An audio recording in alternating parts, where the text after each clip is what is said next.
first GenXers.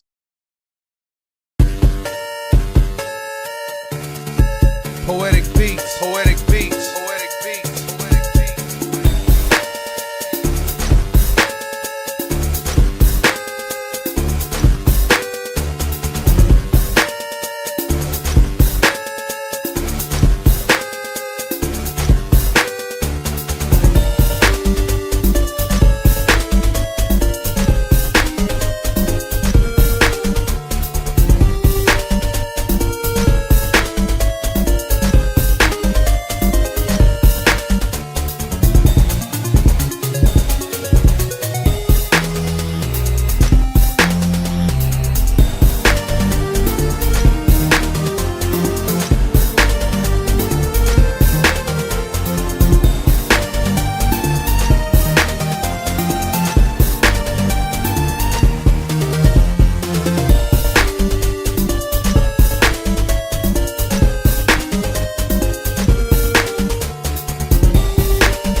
This guy, is upset because of not just the black Well, family, Elon, but yeah. also the woman. Elon's No, a different subject. Elon's this, but Yeah. this guy that Crispy was talking about the other day, he basically tries to gatekeep and keep anime pure of Western influences, and in his case, that means that means maintaining all the really creepy, problematic Yeah. stuff of anime, Yeah. like especially the schoolgirls. Well, I'll wrap it up by saying this: we are on. Hey y'all, how y'all doing? Oh, hey, how you doing, folks? I want to say, but I'll say it like this: people that talk in those terms think a certain way, and that way of thinking is minimalist, meaning like there's not a lot of the population that think like that. Oh. You don't have to let them be in your area, but there's always gonna be a dude out there that thinks They're just yeah. extremely loud and annoying. Yes. Well, the social media and the internet amplify their voice. Exactly. Big time. All right. So, how you doing, guys? Welcome to the Cheap Pop Podcast. We are here on another Sunday afternoon, as the amazing band Lighter Shade of Brown would say, just chilling on a Sunday afternoon, about to talk some pop culture and some wrestling and some video games. But as always, I like to throw that curveball in there. So we're gonna have one curveball subject that's not on the running sheet, that's not in the what you call it. Just told Dave about it about 10 minutes ago, and it hit me earlier this week. Was watching a Different World. If anybody's ever has not seen A Different World, it's on Netflix. The entire series, I suggest you watch it. It was a very well done series, very well written. Lots of great actors came out of there. Kadeem Hardison, guys that were great actors before they ever went in. I can go on and on and on. Yeah. But I noticed something. The theme song from A Different World has been stuck in my head for over 35 years.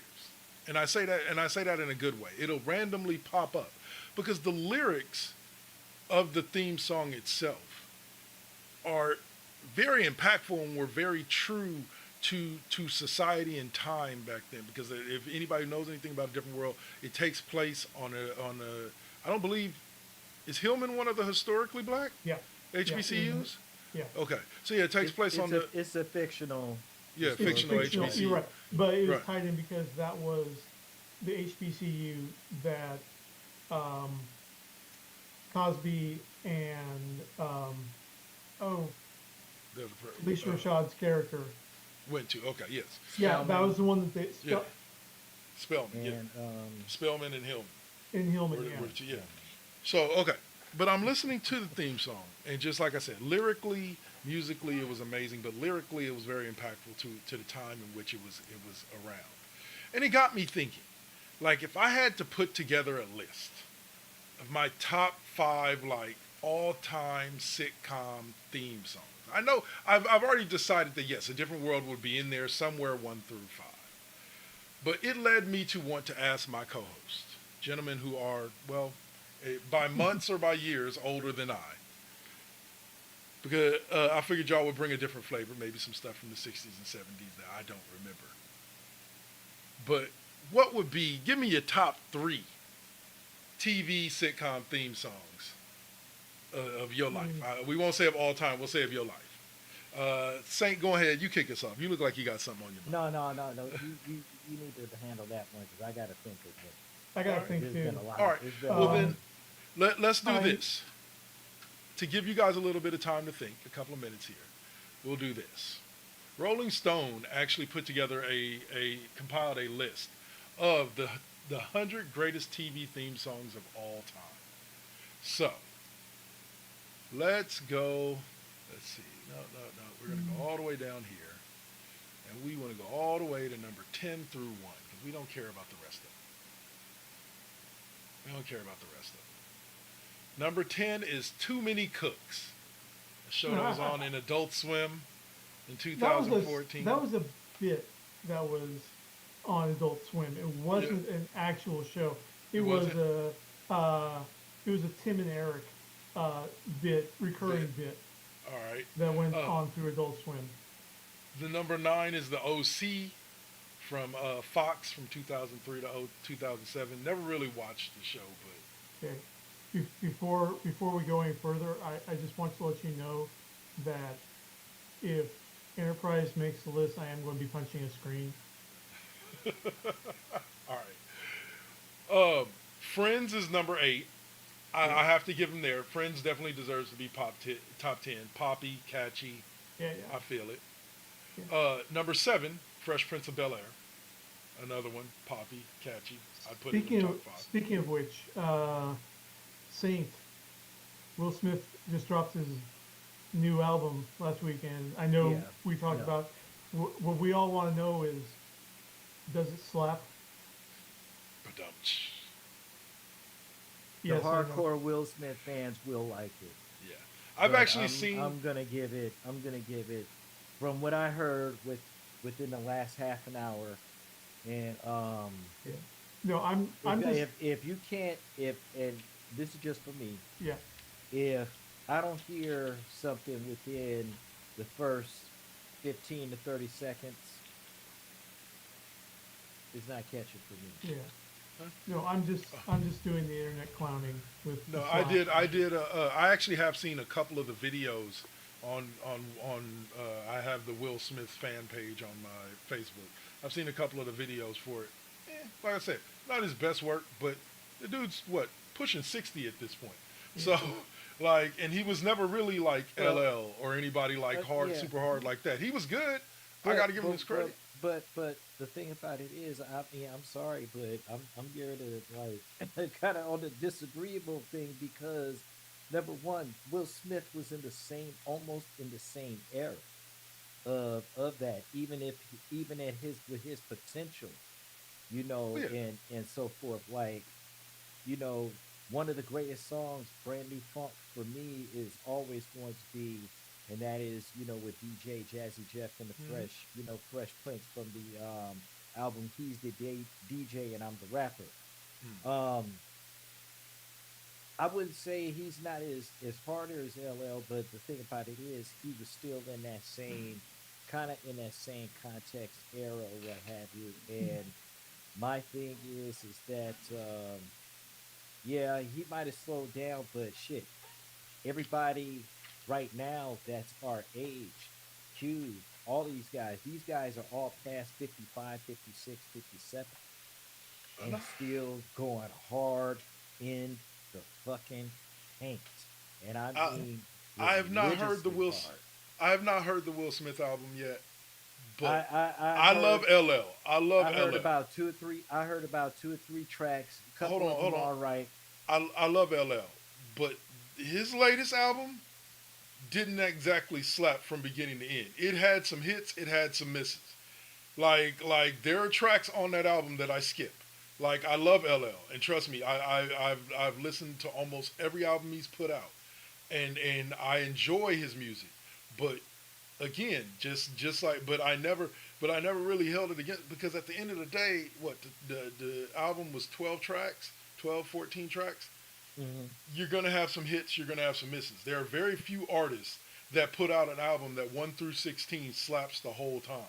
Mhm. Like, you're gonna have some hits, and I believe so. The same thing with Will Smith. I believe if I listen There's to the only album, been one. There's what's only that? been maybe one or two, Yeah, one two that goes from one all the way to the end. And I know for me that's Chronic 2001, yeah. Yeah. See Dr. that, Dre. and see for That me, it's the Marshall that Mathers was album.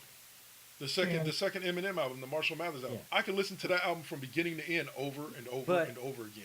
There's not a right. but single track that loses me on And okay, but well, well I was gonna say yeah. in the same context, there. in the same context, you have to think too though. This is 20 or 30 years later, so Yeah, it's like yeah, it's on a whole Yeah. it's on a right. whole different level because the simple fact is that a lot of these guys, you know, they on that, they're on that grown man status. Oh yeah, no, Perfect, no. I'm perfect. not Yeah, saying, yeah. again, No, no, not no. saying that it was a bad album. I'm just saying not every one did he knock out the park, and was it a certified, a certified banger. Like, to be a certified, I hate to say it like this. If that whole album is certified bangers, like, we got to raise our standard for what certified bangers are, because I love LL, and that album as a whole wasn't nowhere near his worst work. I don't even think there is you could say this was his worst work. Every one of his albums has something about it that makes it great, that makes it great individually, and this one does too. But Except for the last one, the last one he came out. Mm-mm, yeah, mm-mm, okay, no, okay. no, no. But But go on, Dave. You seem to be Yeah, I trying to was just jump in gonna. real quick. No, I was just gonna say that there's, for me, the equivalent would be Metallica's Black Album, Yeah, which is that's what I'm almost saying. completely beginning to Almost end flawless. great, great stuff. And yeah, it that's was true. the beginning of Metallica's big explosion. Yeah, And so the problem with that though is that when you come to the public notice with a near perfect album, that's the standard that they're expecting every single time. Uh, the other album that I would put in in that possible category would be Dropkick Murphys' "Sing Loud, Sing Proud." Hmm. Almost from beginning to end, that's just great Irish punk and union. Let me all right. ask you a question, Dave. Let me ask you a Mhm. question.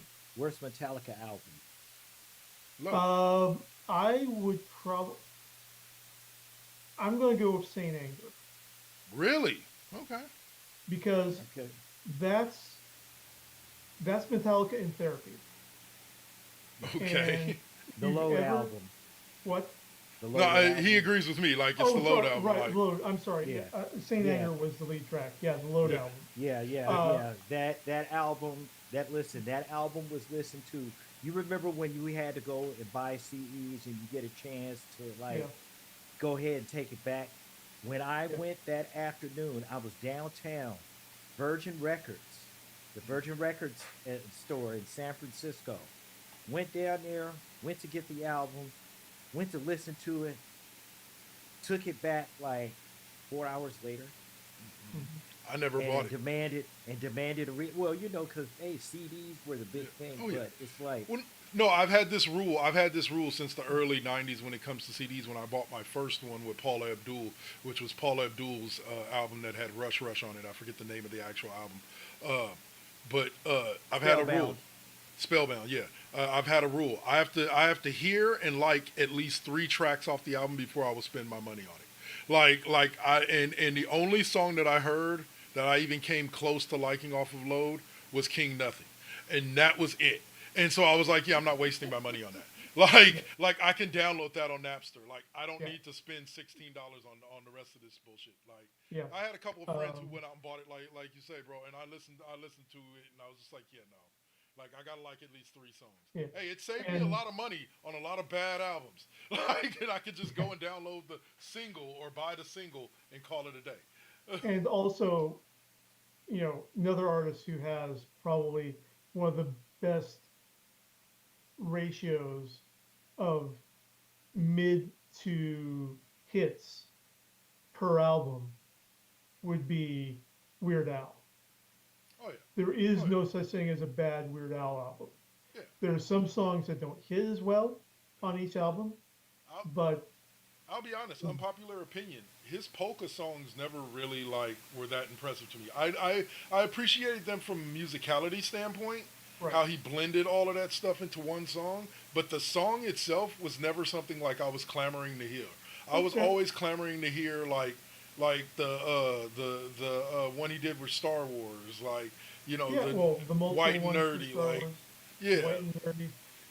I mean, yeah. like I a mean, like a surgeon, like those were the ones I you, was clamoring for. oh, But you guys heard the Weird Al track off of Mandatory Fun where he's clowning Ti with I actually haven't heard that yet. okay, Whatever You Like by Ti. Yeah. He straight Yeah. up uses the same title, Whatever You Like. Just watch the video Now, because Yeah, also, that was good. the one thing I always love to point out with Weird Al is understand with Weird Al, yes, if you're wondering yes or no, yes, he legitly does go and get permission to yeah, parody these songs directly from the artists themselves. It right. smells like what was Teen it? Spirit. Yeah, smells like Teen Spirit. Like he Yeah, actually called Kurt Cobain, had a yeah, conversation with him, and got permission yeah, before he did his version. So yeah, like that's the one thing I love about Weird Al is none of this is being done without the actual artist, permission and right. and agreeing with it happening. The only two times that it hasn't been good Mm. was Amish Paradise, where it was Yeah. Coolio's manager that approved Yeah, it. yeah. Oh, you mean that the So, artist wasn't okay with it? Yes. well, it wasn't that Coolio wasn't that he didn't like it, Yeah. but he grew to say, yeah, it's fine, It it's was cool. it was funny. Yeah. Yeah, I and thought it was then hilarious. Lady Gaga, Really. where her manager turned Weird Al down, and they Oh. reported to Lady Gaga, and she just said, "Are you fucking insane?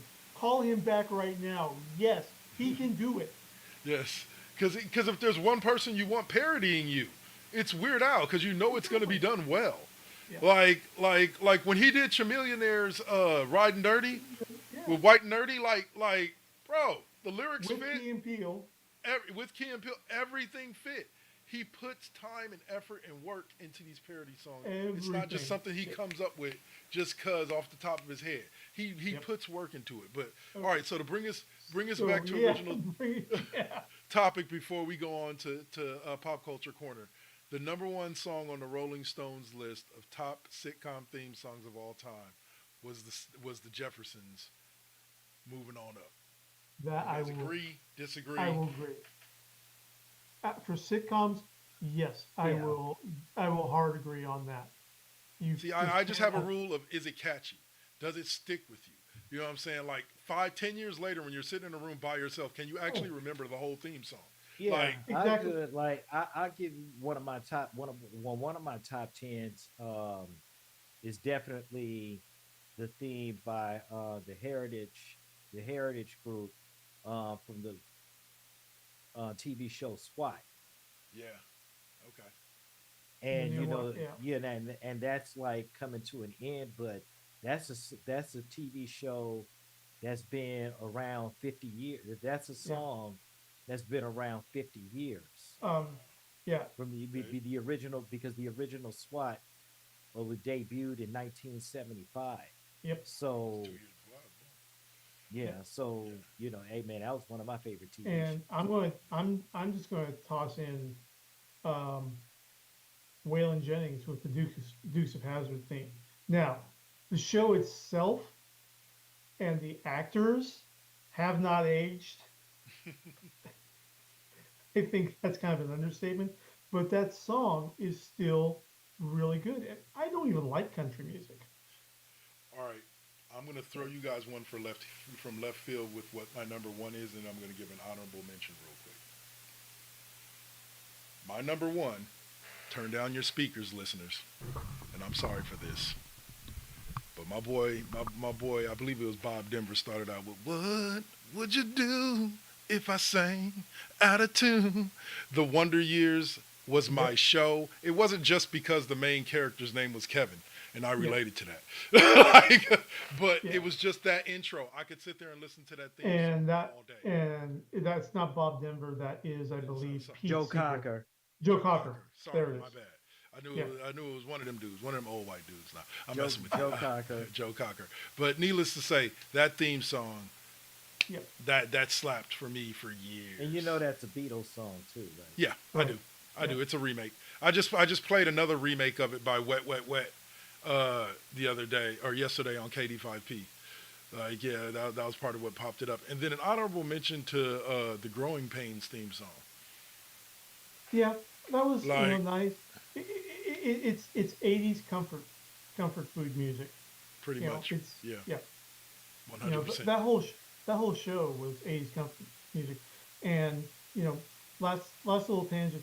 Who would have expected Alex Keaton to be the sensitive progressive and Mallory to become the hardcore conservative? You talking about the actors themselves versus their characters? Yeah, I know. Michael P. Keaton. Wow, man, I ain't thought about that. The last time I saw him act in Alex P. Keaton. Yeah. The last time I saw him act in anything was on Scrubs. He played a doctor, a double major doctor that was a surgeon and a medical doctor. Double specialty. Double specialty, and he had OCD, and so it was just like. But that was the last time I saw him. I missed that guy. He was a great actor. The other day, I saw the clip popped up on my YouTube feed of Michael J. Fox getting the first ever pair of self-lacing Nikes and trying them out. That's up on YouTube. Nice. And it was great. There's a lot of good inventions I wish we had that was in like I don't know about the floating skateboards. I could see too many people getting hurt with that shit. But a lot of the other shit, the self-drying jacket, please. Like you just press a little button, done drying. Dries you off and the jacket. Let's do it. All you gotta do is put a little motor in a fan. Come on, somebody out there got to be smart enough to do it. One of you MIT dudes, somebody. Come on, make it happen. Blow the jacket up. That was I don't want to be the dude to test it, but after y'all get it all figured out, I'll find it. So that's a pretty long hot take there that we've had. Yes, that was. Full of tangents. What a good hot take. All right, so what we will do now is we'll jump into the first segment of the show. That is always Pop Culture Corner. All right, and we are back. All right, y'all. So, first thing we're going to talk about, as usual, same spoiler as every other week. If you have not seen Daredevil, go ahead and fast forward about 20 minutes ahead, or 15, 20 minutes ahead, or come back in about 15, 20 minutes. Because we're about to talk some Born Again, episodes 5 and 6. Spoiler-filled rant, baby boy. Spoiler-filled rant. First of all, you had a very... let's discuss this. I just recently I rewatched the 6th episode. I didn't see the thing with the swordsman at the beginning of episode 6. I just caught that. It was the phone video that the guy was showing to BB. Right. And so I was like, okay, because I saw something mentioned about, I think you mentioned something about the swordsman. And when you first see it, it's video of a sword-wielding vigilante taking out dudes in an empty lot. Yeah. Open. And at first, my mind was like, oh, shit, that's Colleen Wing. Oh, from Iron Fist. Right. Iron Fist. Yeah. But then in episode 6, episode 5 and 6 had a lot of connective tissue. Yeah. Episode 6, Fisk is having another boring charity Yeah. function that he's having to do.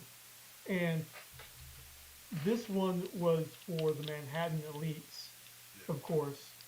And this old woman pulls the ultimate power move on Fisk. Or not old, but like 60-year-old or so.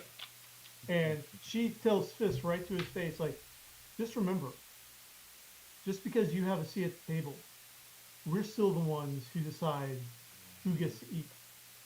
Yep. And part of the mingling, we see a familiar face. And it takes a while, but then it's Tony Dalton, aka Jock Dukens, aka Kate Bishop's stepdad from Hawkeye, Right. aka the Swordsman. The Swordsman. Okay. And he even straight up tells Fisk, it's like, just be careful. One phone call, and we can buy Gracie Mansion. So they're putting Fisk in his place, letting him know, yeah, you got the power, we got the power that makes your power happen. Exactly. We're the ones that now mind you, that was just one of the B stories that took place, Exactly. like between episodes 5 and 6. But let's go with the B story for episode 5, because that was fantastic. Yes. The episode 5 saw an appearance by I forget the name of the actor, but I'll look it up real quick. the gentleman who played in in Ms. Marvel, the TV show, and in the movie The Marvels. Yes, Kamala's dad. Kamala's dad, Yeah. yes. And he actually talks about Kamala, which is great. He has the little Funko It's Pop with her in fantastic. uniform. And, Yes. yeah. And so, but he and Matt Murdock, attorney at law, get Yeah. trapped in a bank, in a bank during a robbery. And Yeah. the hijinks begin. Yep. Let me state something real quick that I stated to a friend of the show, Jamil, the other day about Daredevil when we were discussing it. Yeah. There is only one negative thing I have to say about the entire series. I'm getting sick and tired of the animal yells in the middle of every fight. Yeah. In every Matt Murdock fight, in the middle of it, he knocks the guy down, gets him down for a second, and just goes, "Ah!" and then goes back to fighting him. Look, dude, like, I get it. You're not Captain Caveman. I get that you're in anguish, that you know Yeah. you don't really want to be Daredevil, but you're being forced into these situations. But come on, man. Like can we stop? Like I just wanted to say that. Like yeah. But carry on, Dave. And Kamala's dad, Yusuf, is played by Mohan Kapoor. Mahan Coupler. Yes. Yes, very good actor. Yeah. And yes, And very, it's very well done. fantastic. And he keeps the dad vibe going throughout the entire episode, where Matt's coming to him for a loan to expand the law firm that he and Nikki are building in there. And Yusuf says, I see that you have a good heart. You are passionate about helping others. And that's what makes you a great attorney. Unfortunately, it is what also makes you a poor risk for a loan. In there. And that's when dudes break in. And it's not just dudes breaking in. They're not just robbing the bank. They are after a specific item in the bank, which is basically a diamond that they know is in the safe deposit box, that they know is worth the 1.8 million that their boss is being asked to pay in compensation for the hijacking. I didn't tie that in. Okay. That's what they are there That's pretty for. awesome. Okay. And so, like I said, Yusuf just keeps up that dad energy All through so the episode. the entire episode in there, and he does his best to delay the bank robbers when they're down in the vault. Yep. I think they They changed the find code. access. They changed the Yes, code every yes, Tuesday. yes. I don't think it's It's the just code I have anymore. yes, and because the real bank manager isn't there yet, he had an Yeah, emergency. yeah. So yeah, They and meanwhile, Matt's trying to figure out how to take down SWAT's out there. you They've got the bank surrounded. Matt's trying to figure out how to take these guys down without getting caught on camera, without revealing that he is Daredevil, Oh because he's man. not wearing the costume anymore Yeah. in there. And so it's more of, at first, it's sort of the drunken master. Oh, I slipped Yeah. style. But I then love when when he, he walks the redheaded dude or the red masked dude back to yeah, go to the bathroom, and yeah. yeah, and picking him off one by one, and it was fantastic. We find out that the robbers had the plan to they were going Ocean's 11 Yeah. and just walk out dressed as A cop. security and cops with the diamond in there. Matt, of course, cracks the vault. You know, Yeah. the double tumbler vault that has over a million combinations in there. He's And Matt and Murdoch. What do you think? yeah, exactly. And Yusuf wants to. He wants. How did you do that? And Yeah. then it's like, no, I don't want to know this. No. Yep. No. This Don't is want to just know. knowing this is going to be knowing like why Kamala can do what she can do. I don't Yeah. want to know this. All right, And Saint. Go ahead. yeah, Saint, you've been kind of quiet down there. What are your thoughts on episode 5? Oh man, I'll just put it to you this way. Kamala Khan's father to me was just like the greatest part, just the Of greatest part of everything. the episode. Yes. yeah, Just simple for the fact, just like Dave mentioned, he stayed in that lane as a father. You know what I'm saying? And he just kept his cool. He was like, to me, was probably the calmest dude in the entire thing. You know what I'm saying? Like, he had no pulse as Yeah. far as I'm concerned. Cold. he he Yeah, ends up like, he ends up inviting Matt to dinner at his family's house in Jersey City. And I was actually going to touch on that. Like, when do we think that takes place? Because that is obviously the first meeting of Daredevil and Ms. Marvel within the MCU. Right. You Yeah. know, so It's still contemporaneous with Brave New World. yeah. yeah, So, okay, but yeah, it's he's just the same good human yeah, that he was in Miss Marvel, yeah. and it translated over beautifully in there. And I'll give this up as well.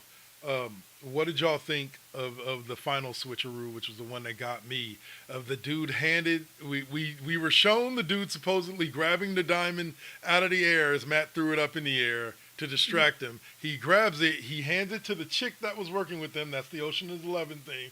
Take this to the boss. She gets it out, opens up the bag, and realizes that she's It's holding a friggin' butterscotch Scotch hard candy, candy yeah. That instead, Matt had swiped from the bowl on Yusuf's desk, desk, right? leaving the real diamond, Which we which don't was find out. a yellow Yeah, colored diamond, till super rare, yeah, until the end. And Matt is talking with Yusuf. Yusuf invites him to dinner at his house, blah, and blah. everything's and Matt's about ready to head out, and then he puts his hand in the bowl and um, takes one of the butterscotch. Like, oh, this is delicious. Yep. And we find out that Matt had at some time switched out. I can't remember whose pocket it ends up with. I think. Oh no, he leaves the diamond in the candy bowl Right. He for ends the it bank. as Yusuf after Matt's walked away.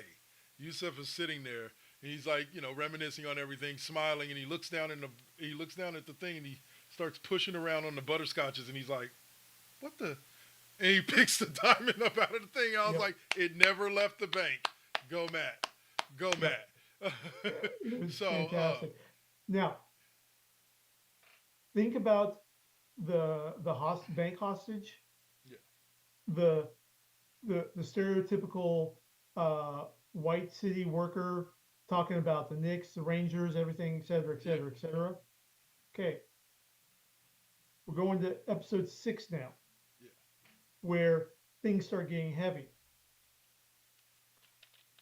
The dude that was the hostage, he's a sanitation worker that's trying to power wash off Muse's murals, Right. He's the one that's also on the talking city. to Fisk in the beginning Yeah, of the episode. Yeah. yeah, I didn't catch that at first, but that's Oh. another thing that makes Daredevil feel so great is we have these minor, insignificant, recurring characters that Show pop up. up Yep.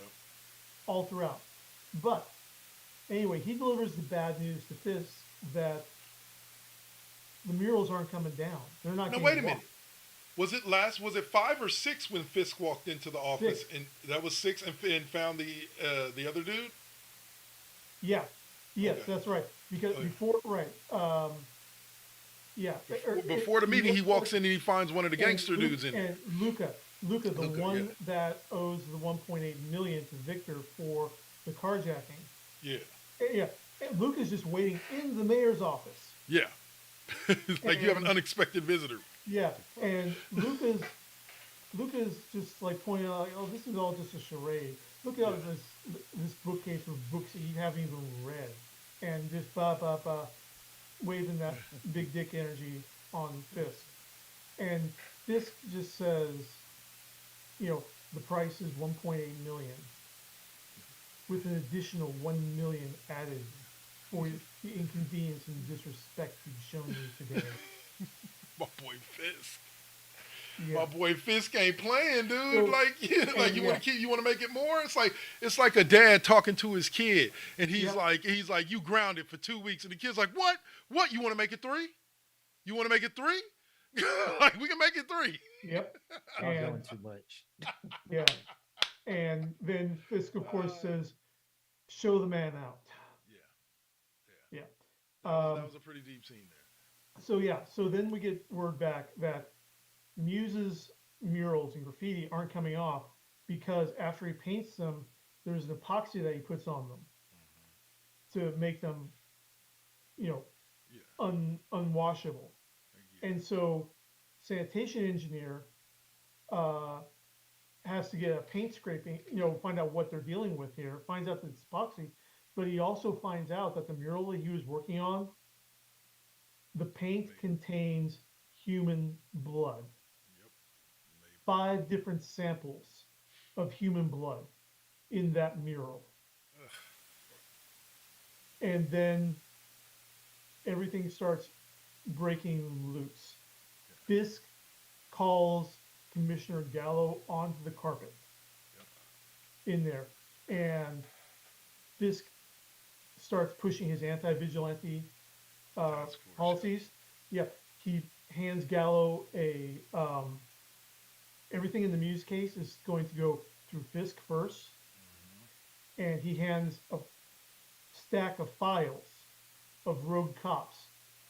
Probably all of them are going to be Punisher Gang. That he wants on this new task force. And Gallo's just pissed and mutters, just saying, "This is no way to run a railroad." And then Fisk just looks at him and says, "When the Department of Sanitation figures out that there's a serial killer in our city before the NYPD, I think it's time to break protocol." Yeah, no shit. Like 100%. Like I'll say it like this: the scene with Fisk and all of that. I haven't read a lot of the Daredevil comic books. I was never a big Daredevil fan when I read the comic books. But according to our resident comic book resident friend of the show and comic book fan Jamil, he said yes, this is directly from the thing with him, the serial killer, and him creating the task force, and the task force being full of basically rogue bad cops, or not bad cops, but type people who probably shouldn't be on the force anymore. But but yeah, Exactly.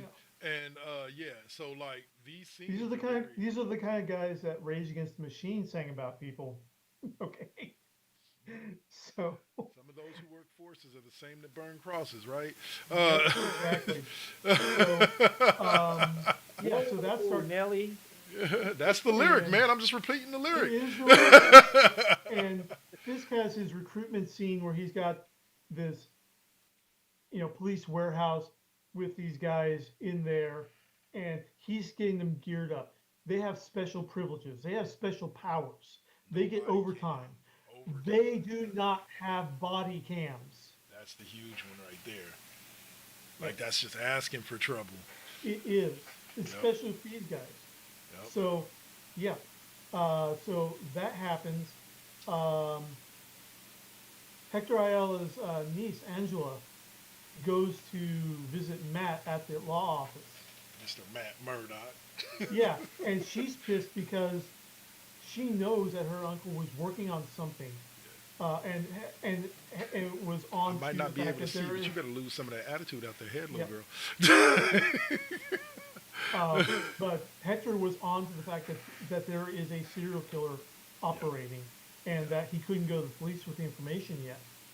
And so she's telling Matt, Matt's all like, what do you want me to do? How about anything? Anything, yep. She can't trust the police. The police are the ones that killed her uncle, right. So. Exactly. And she storms off. Matt's just, clenching his fists in impotent rage. He wants to do something. Then we have another scene where Cherry comes in, double shot of whiskey in glass, no ice.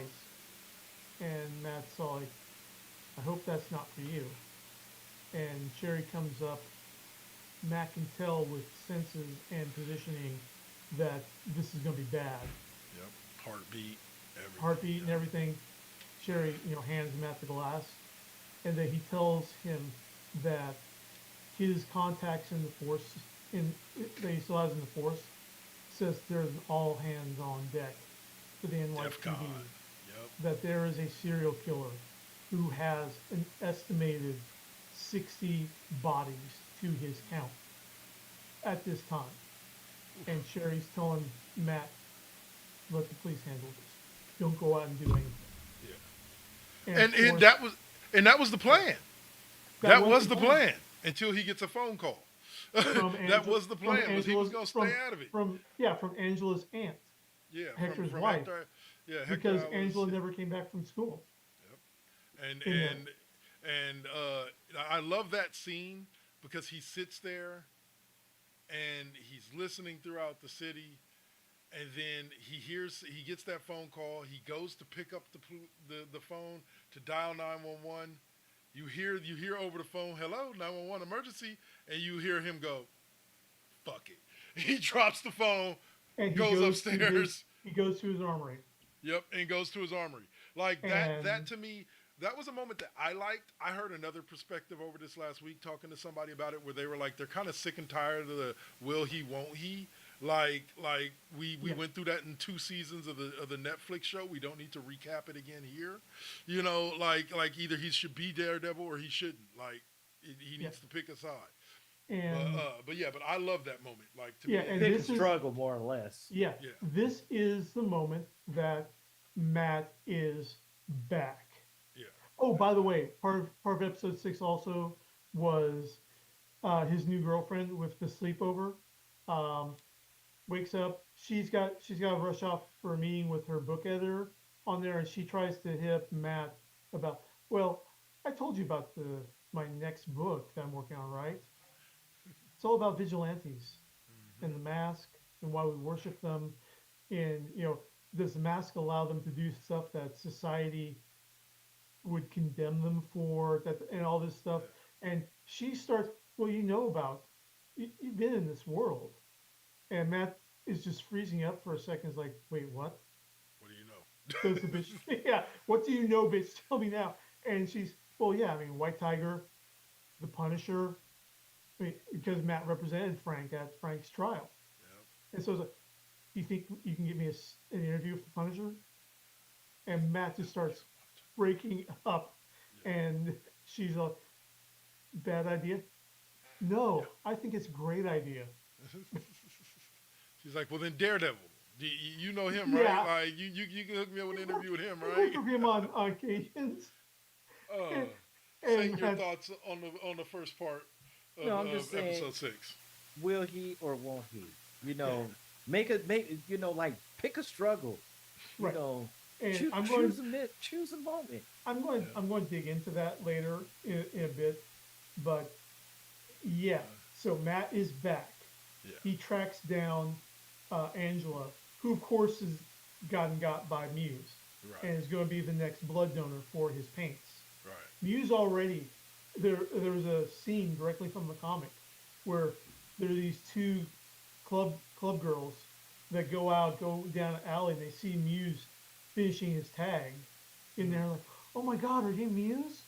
And it's like, "Can we take a selfie with you?" And Yeah. Uh huh. yeah, and they do that, and next thing you know, you see them, they're lying dead under the mural. Under the mural. Yep. Yep, And he's got more blood now yep. for his And next one. so and so we finally get, Matt goes into the subway hideout for Muse.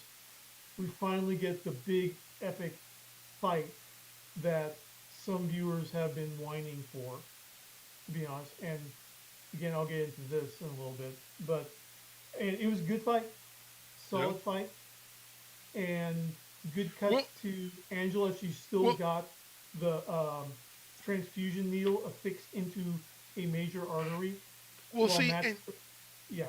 So sorry. The one thing I will touch on is the thing to me that made that final sequence. Let's say the last 6 minutes of the show, when mhm. he's fighting Muse, so amazing, was beyond just the fight itself. It was the flashbacks between that and Fisk beating the shit out of Adam. Out of Adam, Like yes. Fisk walks in, sits down in Adam's cell, says a few words to him, tosses him an opens the door, axe, and opens then the door, tosses him the axe, and says, "You're free to come go." at me. Like basically come at me, bro. Like so but yeah, and you have this jump back and forth between Daredevil fighting Muse to try to save Hector Ayala's niece Angela. and Yeah. Fisk beating the shit or fighting with Adam as Adam's trying to No, kill him with the that was axe. not a fight. That was a beat the shit down. Adam And tried. He swung I it a few times. dude, I know. He swung uh, him a few times. Fisk blocks. Fisk blocks, then breaks the axe in half. Doesn't even use his knee to snap it. Just straight up flex presses the axe into pieces. Oh, but yes, that it was, and what I loved is about the Daredevil side of the fight is basically, if not for her heartbeat stopping, Yes, he was gonna kill Muse. he was. He was on the verge of killing Muse, and then we're hearing Angela's heartbeat slow down, and then eventually stop. And then Matt's like, "Oh right, the girl," Yeah, and then he, goes to save her, and he literally has to chest pound and start CPR to get her back going again.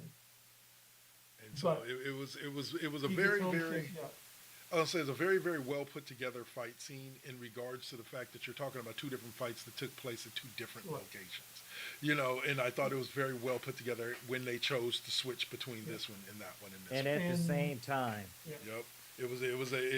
Now what's funny is they could legitimately say like, no, the one with Fisk happened like 3 nights after the one with Daredevil. But the way they edited it looked like it was happening it's simultaneous, a which classic added more to it. Yeah, comic book, contemporaries. right. So, But these two um, moments were tied together because it was yes, both of them kind of exactly. working out something that was going on deep inside of them. Right. Yeah, Matt's found his way forward back into the suit. Yes. Fisk has finally decided to be shady tough again, Yeah. like he needs to be. Well, He need, to me, I he thought he kept, found he an kept, outlet for yeah, all those frustrations that he had in dealing with those but, people, oh like yeah, at the thing and all the rest of the stuff that's oh going on yeah, with being mayor, that he can't just grab somebody by the throat and be like, do what I want, like and he would when and he was slam them in the pissed. car door. Yeah, exactly. Yeah, exactly. So, But also it's a he kept Adam alive out of respect for Vanessa. He still respects Vanessa, but I'm doing this my way now. right, right. And so, She already suspects that I killed him. I'm just gonna kill him and get it all over with. why not? But yeah, That's Fisk. um, If you're gonna do it yourself. Really great. But I was talking to Kev before we started that there seems to be two camps of Daredevil fans for the Netflix stuff.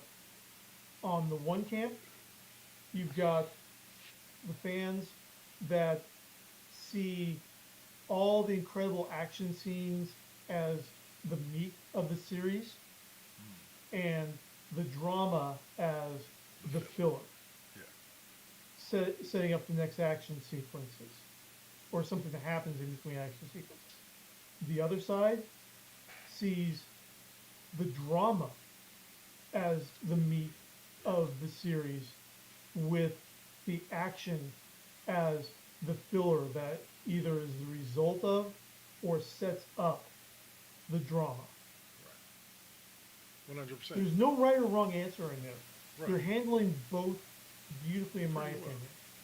Pretty well. 100%. It has been lighter on action simply because they've really been ratcheting up the pressure cooker throughout all 6 episodes. And that leads me to my other thing with the animal Michael Jackson bad scream that Matt's constantly doing. You have to understand, Matt's personality is vigilante Catholic. Yeah. And that is a ton of guilt installed from the very beginning. Oh, yeah. You have to go to church to confess your sins, the things that you've done. And they instilled so much of you in that even when you have done a decent life and you're constantly looking at for these small imperfections, these human imperfections, to confess as sins to your priest. And that's, he's fighting. He's fighting within himself. The part of him that says he needs to stop is fighting against the side, and that's just a release of that. But it doesn't have to be every fight. Like it doesn't have to be in the middle of every single fight.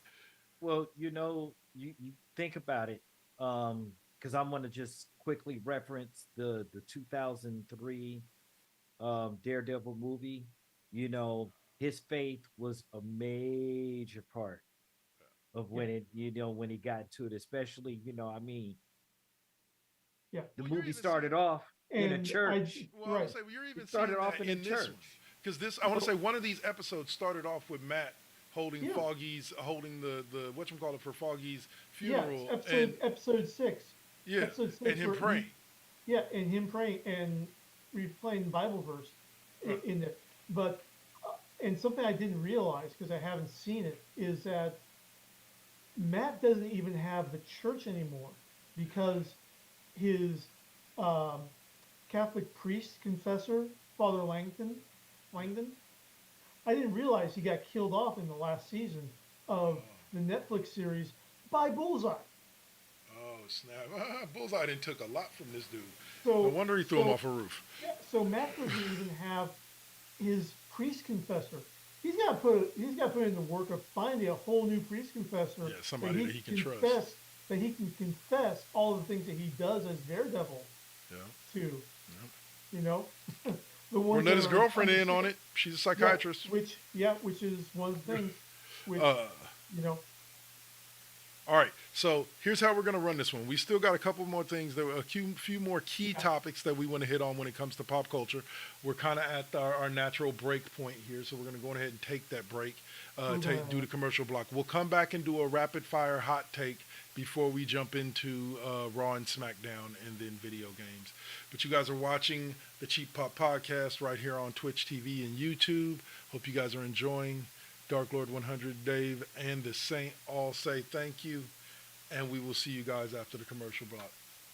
Peace.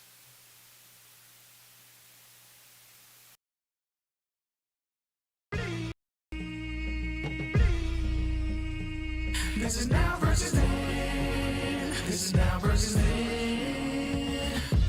Get on your mark, let's go. This is now versus then. Burning up your radio, still turning up the heat with Poetic on the flow. Got you moving to the beats with the Saint as your host.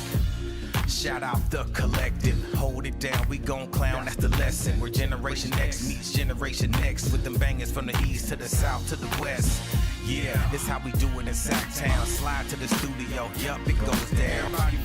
These beats gon' pound, waking the game up, told you it goes down. And this is only the intro. Turn the mics on, shout out to my kinfolk. Where you at, y'all? Let's get this started. Turn down for what? We about to start the party. Let's go, let's go, let's go, let's go.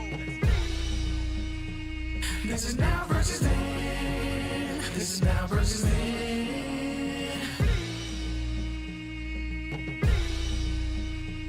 This is now versus then. This is now versus then.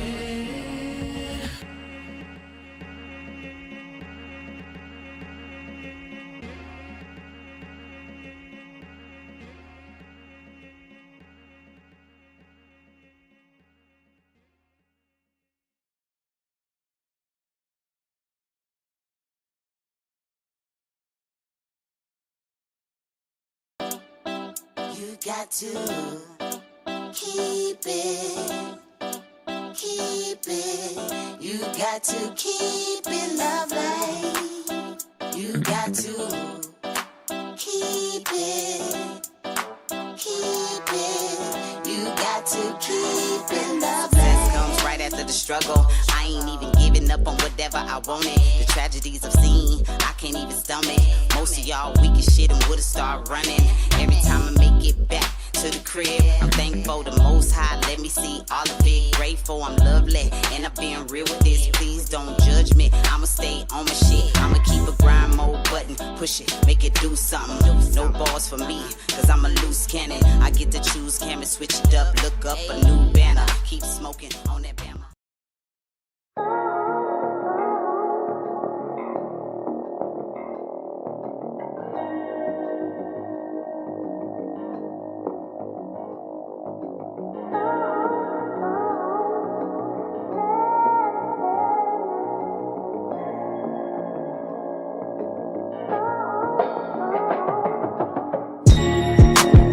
They say that beauty is in the eye of the beholder. But the definition of beauty is distorted. Yeah. Come on. Searching for yourself, so insecure about the way you look, so you go to Miami. You can't find the love within yourself.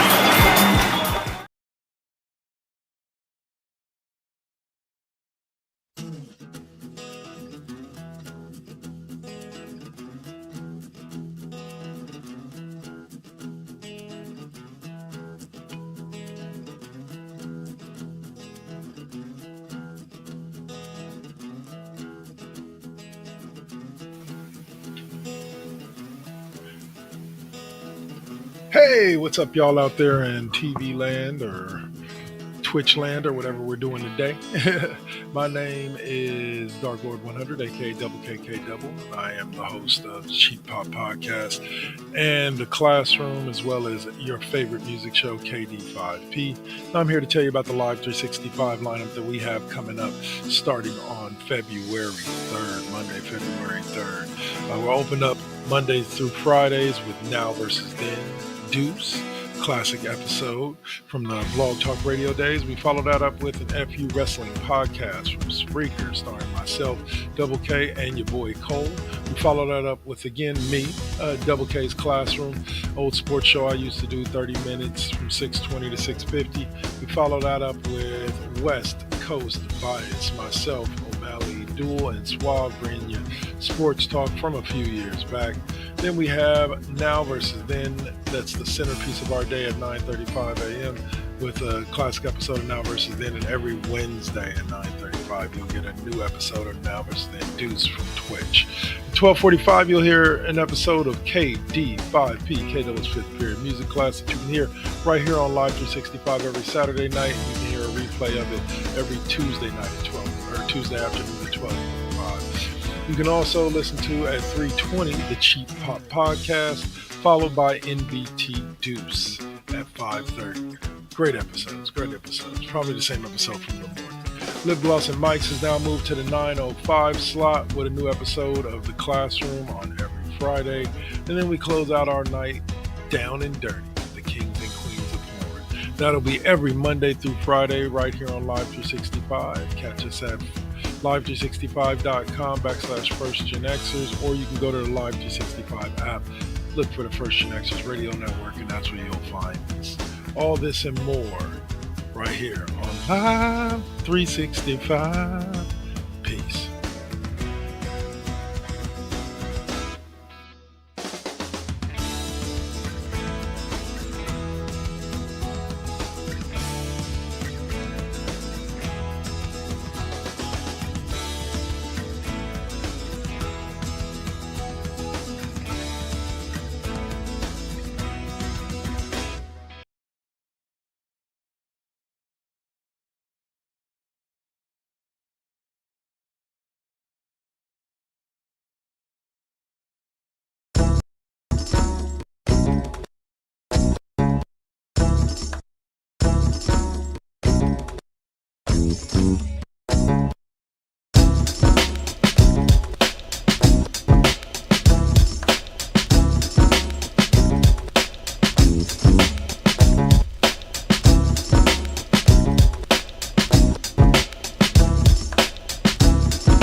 To say Jaden Daniels has been fun to watch and getting to see him grow, because I think he is going to be a good quarterback. Yes.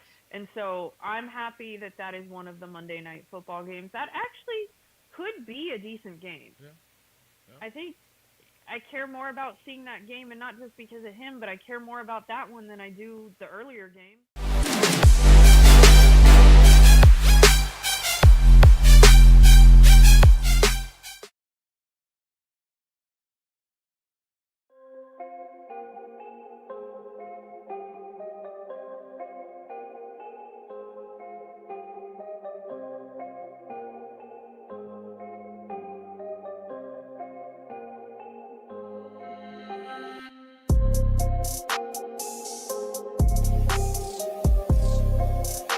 All right, and it's Double K back with you again, host of the Cheap Pop Podcast in the Classroom, also your favorite music show, KD5P, and I'm here to talk to you about the Saturday and Sunday lineup.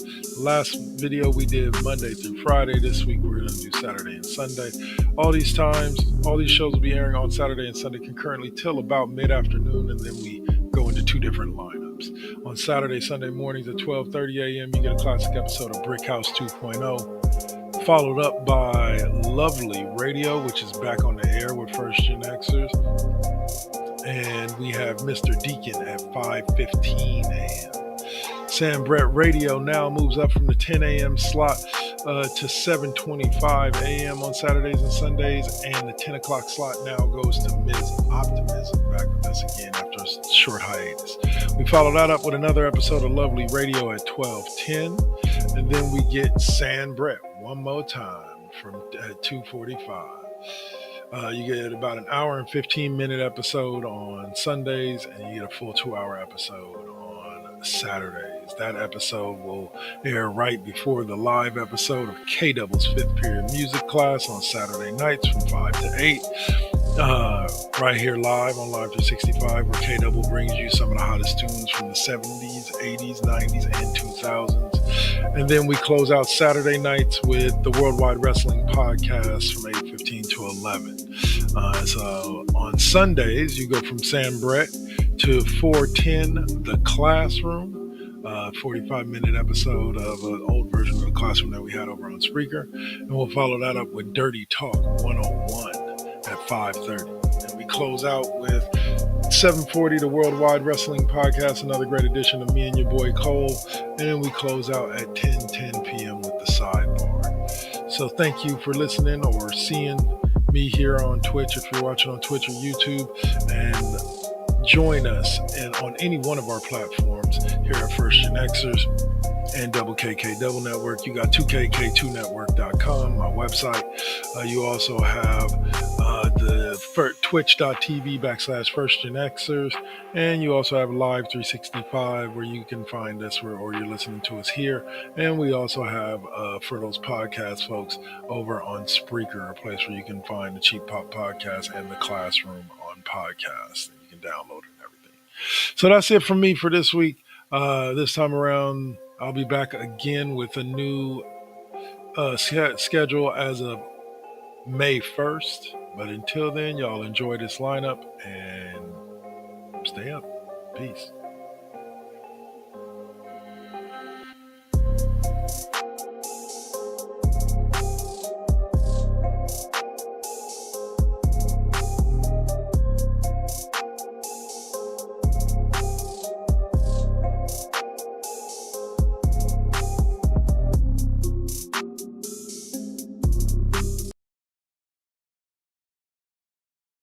It's straight in Japanese with the subtitles, dude.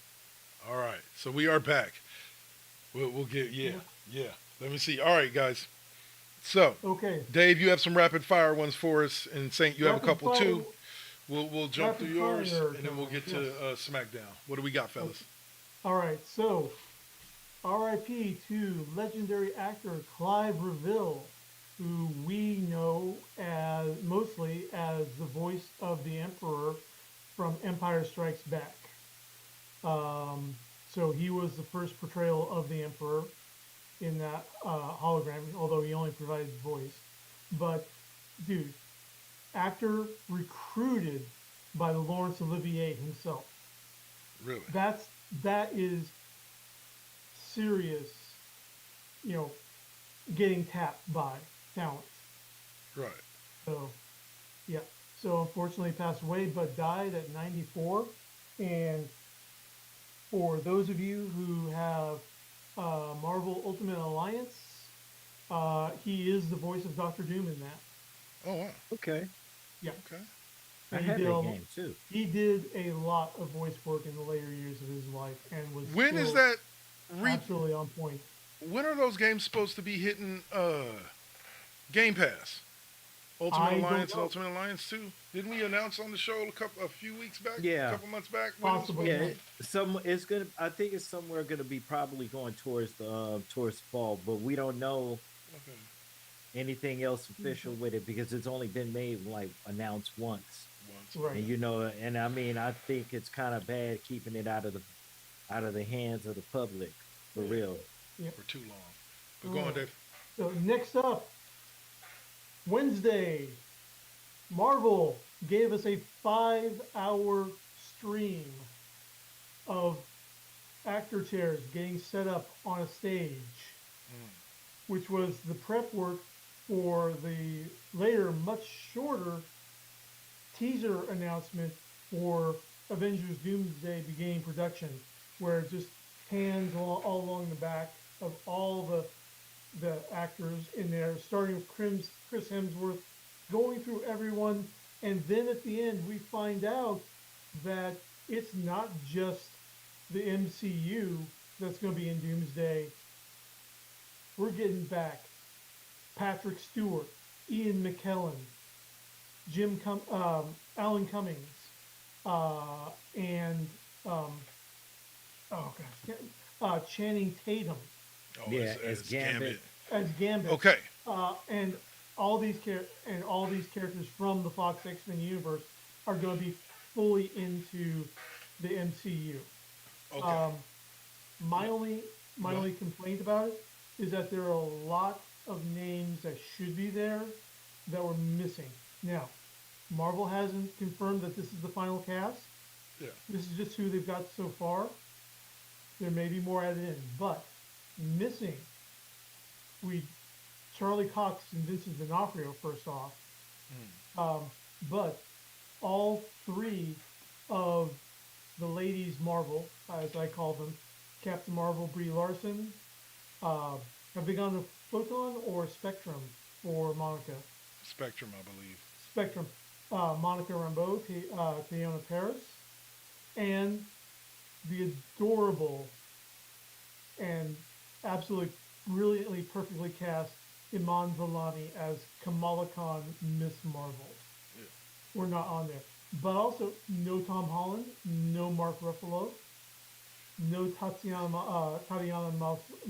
Maslany. I always butcher her name. I apologize for that. So they're not including a lot of what they're trying to build the MCU around with this phase and into the future. No, no Doctor Strange, no Wong, no Wanda, no Vision. I have a feeling, and I'll let you go in just a second, Saint, as well. I have a feeling this is more about surprising you with certain people. I doubt, like, I think there's going to be plenty of people, because, like, there were plenty of scenes in Endgame that nobody knew was there, and they never showed up in any trailer. You know, you had to go see the movie to see them. So Marvel is pretty straightforward about, or pretty consistent about that. So I would say we may not see them as main characters. Like, this story may not surround them, but will they make appearances in the movie? Right. I believe every single one of the people that you're saying will play some kind of role in the overall not world changing, but world affecting event as Doomsday. Right. You know. I mean, like. But then again, what am I to say? None of the Netflix guys were in the Endgame, so. I mean, I'm not expecting a cameo from Hawkeye. All things considered, you know, glad to hear Jeremy Renner is healing up nicely. Yeah. Or I'm definitely not expecting a cameo by the Punisher, as much as I love John Bernthal. Yeah. You know, what's a dude with a skull Kevlar and an M60 going to do against Dr. Frickin' Doom? Annoy him until somebody stronger can get to him. Exactly. So, you know, some people, I mean, and I'm not asking for like a huge part for like Daredevil or Kingpin or Moon Knight, but, you know, have them show up, because this is just going, this is going to tie back into the big complaint about Eternals, which is, where were you guys when all this shit went down? Yeah. And Well, so, yeah, if we have a full unified Marvel universe, which we technically do now, you know, we gotta at least have Spider-Man swinging by through New York at some point. Doesn't have to take advantage, or Daredevil, or something like that. Like I said, I don't see them having a complete movie without involving those people. Like you know what I'm saying? I just don't see them having, and I have this weird feeling that unless he said it himself, which I haven't heard anything, I would suspect that Loki will make an appearance. Oh yeah, he is. Tom Hiddleston was on there. So it's like I said, I think it's definitely funny of them to leave them off, but I think also the amount of characters that are going to be involved in this movie, if it's going to be on the scale of an Endgame or an Infinity War, that panning down the chairs would have been going on for like 10 minutes. Like, you know, and so like they give you a few of the main ones, and then they give you a few surprises, and it gives you a great balance. But go on there. And or say, did you have anything to say on it? No? Okay, go on there. Not much. Just I was just surprised that that the X-Men were going to be included in there, but then I'm expecting all of the properties from Fox. Yeah. To you know, actually get into this. I believe we'll see Wesley Snipes. To this whole thing. Like I said, Marvel very rarely ever. Yeah, it is, but Marvel very rarely ever signs you. Marvel very rarely ever signs you for one movie deals. Yeah. That's my main point with him and Channing Tatum and all of that. Like, they very rarely ever sign you to one movie deals, and they'll find a way to work you in. So like I think I'm not saying it's guaranteed. I think there's a good chance we could see Wesley Snipes' Blade. Yeah. I smell the Secret Wars. Yeah, Secret Wars instead. Same thing too. Yeah. Wesley is snapping to. He'll get into that. I would love to see him and Marshall Ali. Yeah, exactly. They're different versions of Blade side to side. Oh, I would love it if they see somebody absolute, they're standing side by side. They see somebody absolutely fail, and then both in unison. Some motherfuckers always try to be ice skating uphill. That is my favorite line from that movie. Yeah. So, last thing for me, um, Professor X has gotten a major upgrade. He's now not just an Omega level mutant. He's being retired by Marvel to become a cosmic entity Wow. on par. Well, Storm's going to be still active, but she's also a cosmic entity at this point. Right. Isn't she the goddess of thunder now? Yeah. Yeah. But yeah, Professor X is going to be on par with Eternity and all the rest of them. Wow. Meanwhile, he's going to be living the tribunal. He's going to be living the pampered consort life with his baby mama, Lilandra. Yep. Oh, So that character has been around since I was a kid, and I'm glad to see him put to rest. Oh, and they've got a him and Lilandra have a kid, daughter who's currently ruling the Shi'ar Empire with her mom. Wow. So yeah, he's just going to go. And Xavier's last message that he broadcasts to everyone in there: no more fighting each other. Fight for freedom. Fight for justice. Do not fight your brother. Look upon your sister with patience. Help others and ask them for help when it's needed. And for pity's sake, please build another school.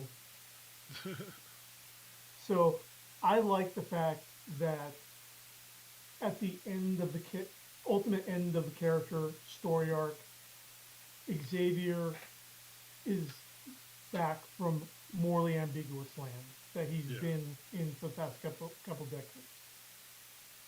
This is the Xavier that we grew up with, that we know, that inspired us, and just fantastic. And that is coming from X-Manhunt Omega #1, written by Gail Simone herself. Okay. Yep. All right, so that's where I'm going to end it. Saint, how about you?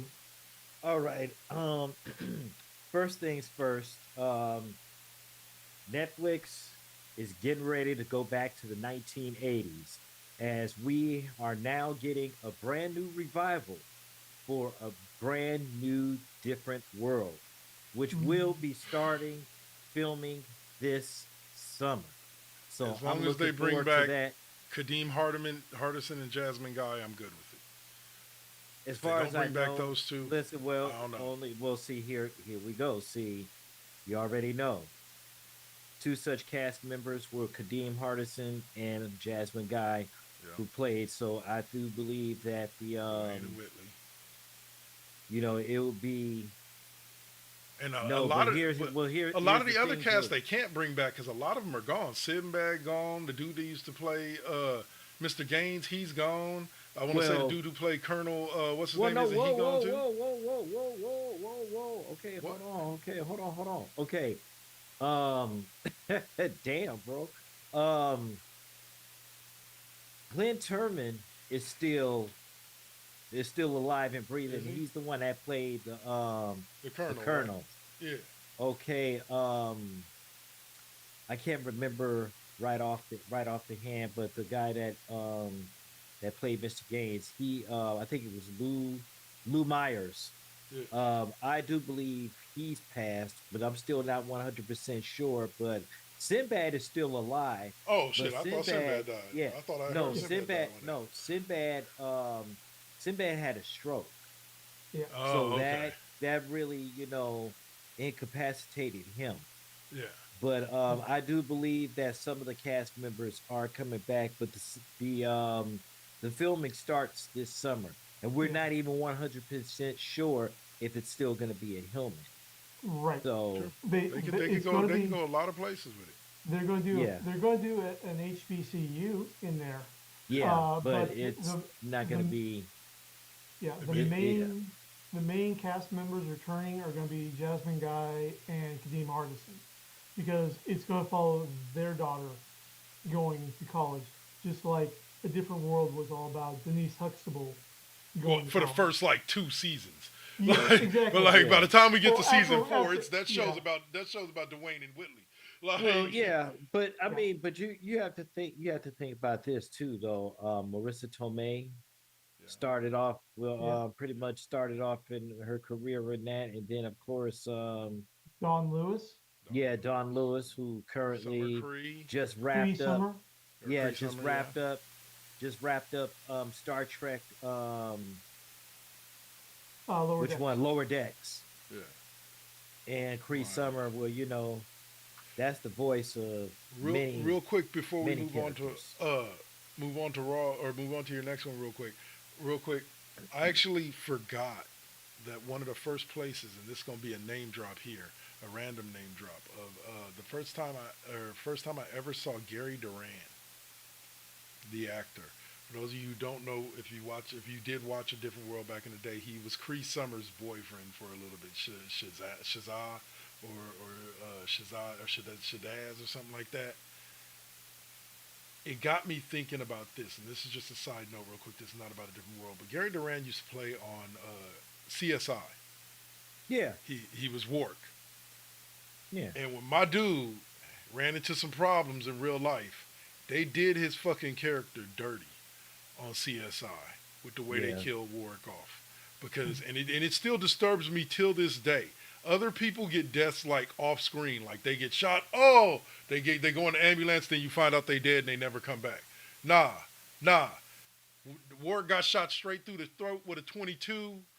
Fell out the car, bled to death on the ground. Grissom holding him. No, Warwick. Like they didn't give my dude no quarter at all. They did him dirty on his way out the door because CBS was not happy with him with why he ended up getting let go from the show. But like, yeah, justice for Warwick. Anyway, the reason why I'm chuckling is, doing you dirty. Another webcomic that I saw this week was a edit of Blade and Nick Fury talking together, and Nick saying, "Seriously, Blade, your barber did you dirty. He got you looking like Balrog from Street Fighter." Oh, that's wrong. All right, Saint, what you got? We got one more for us. Okay, and then and then of course we just found out that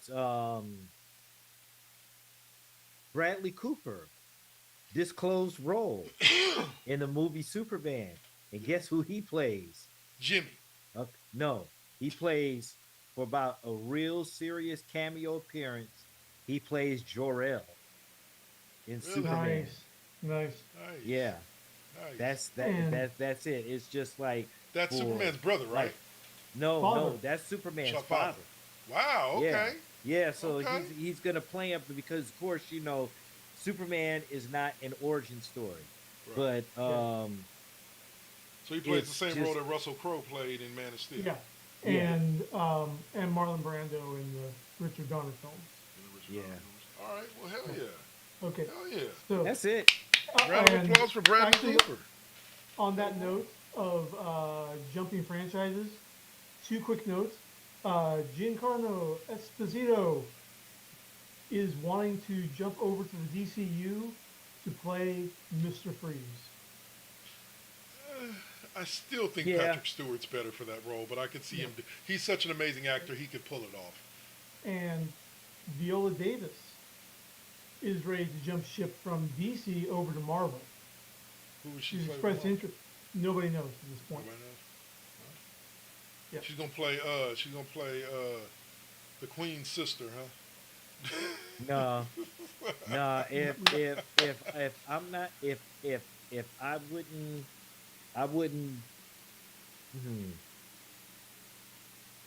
I wouldn't put my bet. I really couldn't put a bet on it because I can't see her anything but playing Specific. Amanda Waller. Yeah, Yeah. I love her in that role. I can definitely say that. Yeah, I would love Viola Davis more as Amanda Waller. if CCH Pounder had not nailed the role in the Justice League animated series. Yeah. Yeah, yeah. I think she definitely nailed the role. I can give you that, but I think there's definitely a difference. Like I kind of like both equally. I like They're different. They are different. yeah, but I feel what you're saying. Yeah. So, all right. So we're gonna pause the pop culture talk there for a quick sec, Okay. and we're gonna take a left down Jerome Drive, a right on Know Your Role Boulevard, and it brings us straight up to Smackdown Alley. Give me a thumbs up when you're done, sir. Thank you. Anyway, it's an interactive show, didn't y'all know? Anyway, Monday Night Raw. One of the biggest moments from Raw this week was what a lot of people in the wrestling world are complaining about. And I explained this last week. I guess I'm going to have to explain it again this week because y'all ain't out there listening. John Cena is not feuding with Cody Rhodes. John Cena is feuding with the WWE Universe. This is why the promos are structured. They're not protecting Cody because he can't cut a promo. This is it's to clearly draw the line that John Cena is feuding with with us and not Cody Rhodes. Cody Rhodes just happens to be the dude holding the title right now that he wants to take to punish us. Right. And so understand it. That's why there's never really any back and forth in their promos. John comes out, runs down the crowd for 10, 15 minutes. Cody comes out, runs down John. John walks away. Yeah. And by the way, about Cody's eye from Elimination Chamber, watching the replays of Elimination Chamber, I don't think that Cody got that from Travis Scott with the microphone, because he was already bleeding from there when Scott started to go work on him. Okay. I think that Cody got that cut from Cena ramming the championship belt into Cody's face. Okay. At full speed. That would be just as logical. That would be just as logical. An unfortunate botch. Yeah. And I'm just glad that Cody I don't know if it was necessarily a botch per se, because again, remember, only a limited amount of people knew that was going to happen. So Cody's literally doing it on exactly, and Cody wasn't one of them. So he's literally doing everything on the fly. So it's not like he couldn't have been ready to blade himself on the mat while everyone's going, oh! Yeah. Yeah. So well, they don't, just so you know, they don't blade as much as they used to. Like that's not really a thing anymore because of the health and safety standards. Like at the WWE, AEW, like, well, I can't say AEW, but at the WWE, like New Japan level, they don't really blade anymore. You either get busted open legitly or there's no blood. Okay. Or as they would say, getting busted open the hard way. But yeah, no, 100%, man. Like, but back to the point that I was making about, like, this is why we never see, like, and don't get me wrong, Cody's promo on Monday was killer. Oh yeah, it's beautiful. Yeah, it's like, you know, he literally ends it with, you want the champion, but what you don't realize is that the champion is here in the middle of this ring. He told him. No, my favorite line from Cody's promo in general was just, "You're gonna walk out of WrestleMania the same way you're walking out of here, empty-handed." Empty-handed. Yep. Yep. And so, like, it was like I said, it's being very well done. It's being very well done. Listen. This whole thing, you know, John. Like, I like this new John Cena because he's been talking more shit than that's allowed. And then if he retires with the belt, that would be so much. That would be the biggest. I think we're going to come close to it, but I think there's going to be a savior. I think that would be the biggest finger. Yeah. That would be the biggest finger to the WWE universe ever, bro. Like, yeah, I'm going to retire with the belt. Now, fuck y'all. You know what's hilarious though? This is CM Punk from like 2010 when he wrestled John Cena at Money in the Bank. This is CM Punk. I think and that he would actually be- did leave with the belt. So you never know. So, You never know. by the way, real quick interruption because I want to make sure we get to this real quick. Um, there's been a kerfuffle about WrestleMania, about Hulk Hogan's Real American Suite package. So, it was initially offered as a package for fans for $9,500, including a seat in a luxury suite for both nights, all-inclusive food and beverages, Hogan-themed souvenirs, meet and greet with Hogan, and more stuff. Okay. And then it was cut to $6,950. Okay, and then yesterday, the ticket, the page for the tickets disappeared. Nobody wants the shit. Yeah, exactly. Nobody But cares it about is- Hulk Hogan. It is back on. It is back on again. Yeah. But yeah, that's a big thing. But let's get back to Monday Night Raw. And I want to make sure that we didn't forget that. Yeah, no, like I said, like WrestleMania is trust me, it's going to be one of those things where it's not going to sell out till the week of, because people just can't afford the prices that they're charging right now, Right. which is something like $1,200 to $1,500 even for the obstructed view seats. Yeah. Or third deck back I'm row sorry. seats. Yeah. So I'm sorry, like, but, yeah, $10,000. That's a week at Disney World in one of the hotels for me and my wife. like yeah, no, it's 10, Okay. 15,000 if you want to be sitting on the floor or in one of those closer seats. You're looking at like 5,000-6,000. And trust me, I went to a WrestleMania. It's fun, and trust me, I'm even one of those type of people that I've said WrestleMania is best if you go do the whole week. Not necessarily all the events, the Raw, the SmackDown right before WrestleMania, and then WrestleMania weekend and the Raw after. No, I'm talking about like the week of events that they have that go on in the city around WrestleMania, and then you go to WrestleMania. That's what we did when we went to WrestleMania. It's an amazing event, but it's not the event itself is not worth $6,000 for one ticket, $3,000 for one ticket to one night. I love WrestleMania. The event itself is not worth that much money. At maximum, for the best possible tickets, I'm talking about front row, The Rock comes up and touches you and sweats on you. Like, that's how close you are, all right? Yep. Those at max should be $1,200. Okay. Like, period. For WrestleMania, for one night, those at max should be $1,200. But the fact that it's like close to 10 grand for a night, then you talk about paying for the hotel room in Vegas and all of that. Then you got to talk about buying tickets if you ain't from Nevada and can't just drive up real quick. I love WWE, but I think they're going to come to a hard realization. WrestleMania is going to sell out, but they're going to come to a hard realization that they need to do something about the ticket prices for WrestleMania. Yeah. Now, if you're going to tell me $10,000 for tickets to both nights plus a bunch of other events, okay, yeah. In a complete package, like you get tickets to the Hall of Fame, the Friday Night SmackDown before, the Monday Night Raw after, you get tickets to all of that and tickets to WrestleMania for 10 grand, I'd pay 10 grand for that.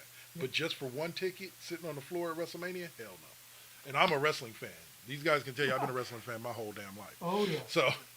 So anyway, but that's my WrestleMania rant. Anyway, Okay. but back to Monday Night Raw. So Monday Night Raw, after the exchange between Cena and Cody, we got the tag team match with main event Jey Uso and a mystery it was supposed against well- A-Town Down Under. I called it as soon as I saw it. Like, I hate to say it like that again. This is why I say after you've watched wrestling for about 18 months, you've pretty much seen everything that they're going to do. As soon as I saw the mystery, the question mark, I was like, that's Jimmy Uso. Yep. Yeah. I was just like, that's Jimmy Uso. It was There- the there- Usos. Yeah. There was no like wild guessing or anything like that. Like, seriously, bro, There like wasn't anybody else it could have been. we both But knew Jimmy. like there's nobody else that could work as well as he do, and then all the fantastic super kicks and shit. Come on now. Yep. And Usos laid the SmackDown on A-Town Down Under, win by pinfall. Yep. Later on, we get a backstage with Jay kind of questioning himself about his upcoming match against Gunther at WrestleMania. Excuse me. Big Jim says, "No, you can't beat him. You can't beat him. Not like this. You need to be the old Jay Uso." I need main event Jay Uso. Yep. And Jimmy walks away, heads towards the exit, runs into Gunther. And I was gonna say that was actually not completely by surprise, because if you watch Jimmy while he's sitting there talking to Jay, he stops, he looks off to the side for a second, and then he keeps hyping up his brother, and then and then after he's done, he kind of goes, "All right, yeah," and he walks around there. I'm assuming that stop and pause was he saw Gunther walk by, and so he was like, "All right, yeah. I'll be right back with you," and then he went after. Gunther exchanges words and says that he's going to come after Jim now, and Jim slaps the white off of Gunther. He did smack him pretty good. That was a really good, well done segment, and I love the way that Gunther doesn't look weak in that. Yeah, Hold on, Gunther doesn't look weak, and it actually elevates Jimmy to a bit, like, and that's what I liked about it, because Jimmy's the next project. Jimmy's the next one of the Usos that's going to get the big push, either to a mid-card belt or potentially to a world championship if he can get over. He did the slap, and then he just walked off like, I ain't got saying nothing else. And Gunther smiled. Like, Gunther's all like, oh. Yes, like in traditional bad guy fashion. Yep. Just in traditional German bad guy fashion. And Jimmy actually deserves the push at this point. He does. Yeah, I don't understand the ones that say Jay doesn't. Like, have you watched this man's career? Yeah. Like, I know I have.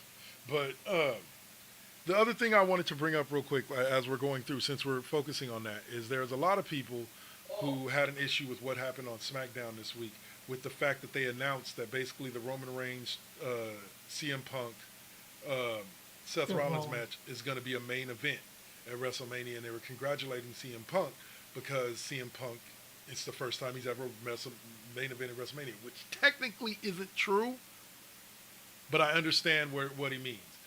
Typically, and this is going to bring me into the subject I'm going to talk about real quick before we continue on with Raw. Typically, in a event show like that, in a combat sports event show, the main event is the last event match of the evening. Okay? Typically. But this has been proven to not be the standard all the time on many, many, many, many, many different occasions. And this is why I say technically this is the first time CM Punk has been in the main event. His match with The Undertaker, although it did not close the show, was one of the 4 main events that they had at that WrestleMania. Understand that WrestleMania is a unique experience because there are multiple main events. When it comes to WrestleMania and a lot of WWE PLEs, the top of the hour is considered a main event. The top of every hour is considered a main event, including the closing show. So as long as you're placed at the top of the hour in any WrestleMania, you're working a main event. You may not be working the main event, which can be considered the last match of the night, but you're working a main event. Yep. You know what I'm saying? And a lot of people have thrown this thing that said it devalues the match between Gunther and Jay and Charlotte and Tiffy. The fact that obviously Cody versus Cena is going to main event one of the nights, and this triple threat match. What were you saying? That's actually night 2. Right. Night but that's what I'm saying. That's going to main event that one, and then the Roman Seth match will main event night 1, or will be the final match of night 1. Yeah. But there technically be 4 main events on both nights. The opener of the show at WrestleMania is normally a main event. You know what I'm saying? Last year, Gunther versus Seth Rollins opened night 2, and I want to say Rhea Ripley versus Bianca Liv Morgan. No, I'm talking about last year's WrestleMania. The girls World Championship match main event opened up night 1. So that's what I'm saying. like this whole quivering about it doesn't mean as much. No, it means just as much. They don't have to close the show. They are a main event. Period. Okay, so back to Raw. We also saw my girl, my heart, Miss Lyra Valkyria, defend her Intercontinental Women's title against the big baddie that is Raquel Rodriguez, the big beautiful baddie that is Raquel Rodriguez. With Liv Morgan at ringside for yes. Yeah, that was some work. It was great work. That was some work. And both Lyra and Raquel got to show off their strength, their power, and also their agility in there. Lots of catches and counters going on. Ended with Lyra getting right, but Lyra hits Raquel with the DDT and covers. Liv reaches in, puts Raquel's foot on the bottom rope to break it. A little bit back more. Lyra misses on the Nightwing. So Lyra dodges a big kick from Raquel, hits Liv with a wrecking ball. Raquel grabs Lyra, tries to go for the Tahana Bomb. Lyra reverses and counters into the roll-up for the pinfall win. And then after the match, of course, in typical bad girl fashion, Liv and Raquel begin to beat down Lyra Valkyria. But who comes to Lyra's rescue? Our purple-haired hero, Bayley! No, she will never be the hugger again, guys. Don't worry about it. I doubt she'll ever be that version of herself again. But yeah, yes, they're definitely... They've got Lyra and Bayley have the BFF thing going on, definitely. Yes, and so like I hope to see the two of them go after the tag team championships eventually. Then we got to what to me was one of the highlights, which was the what was it? Was it the contract signing? No, this was the contract signing was last week. Yeah, Adam was Pearce that this week? No, this week was Adam Pearce clearing up the situation for the women's. Oh, Rhea Ripley, yeah. Yeah, and so someone did perfectly because I loved Adam Pearce with his "I don't need this shit" stick, and someone had it absolutely perfectly. Adam Pearce has the same vibe and energy as the cabbage guy from Avatar. Oh no.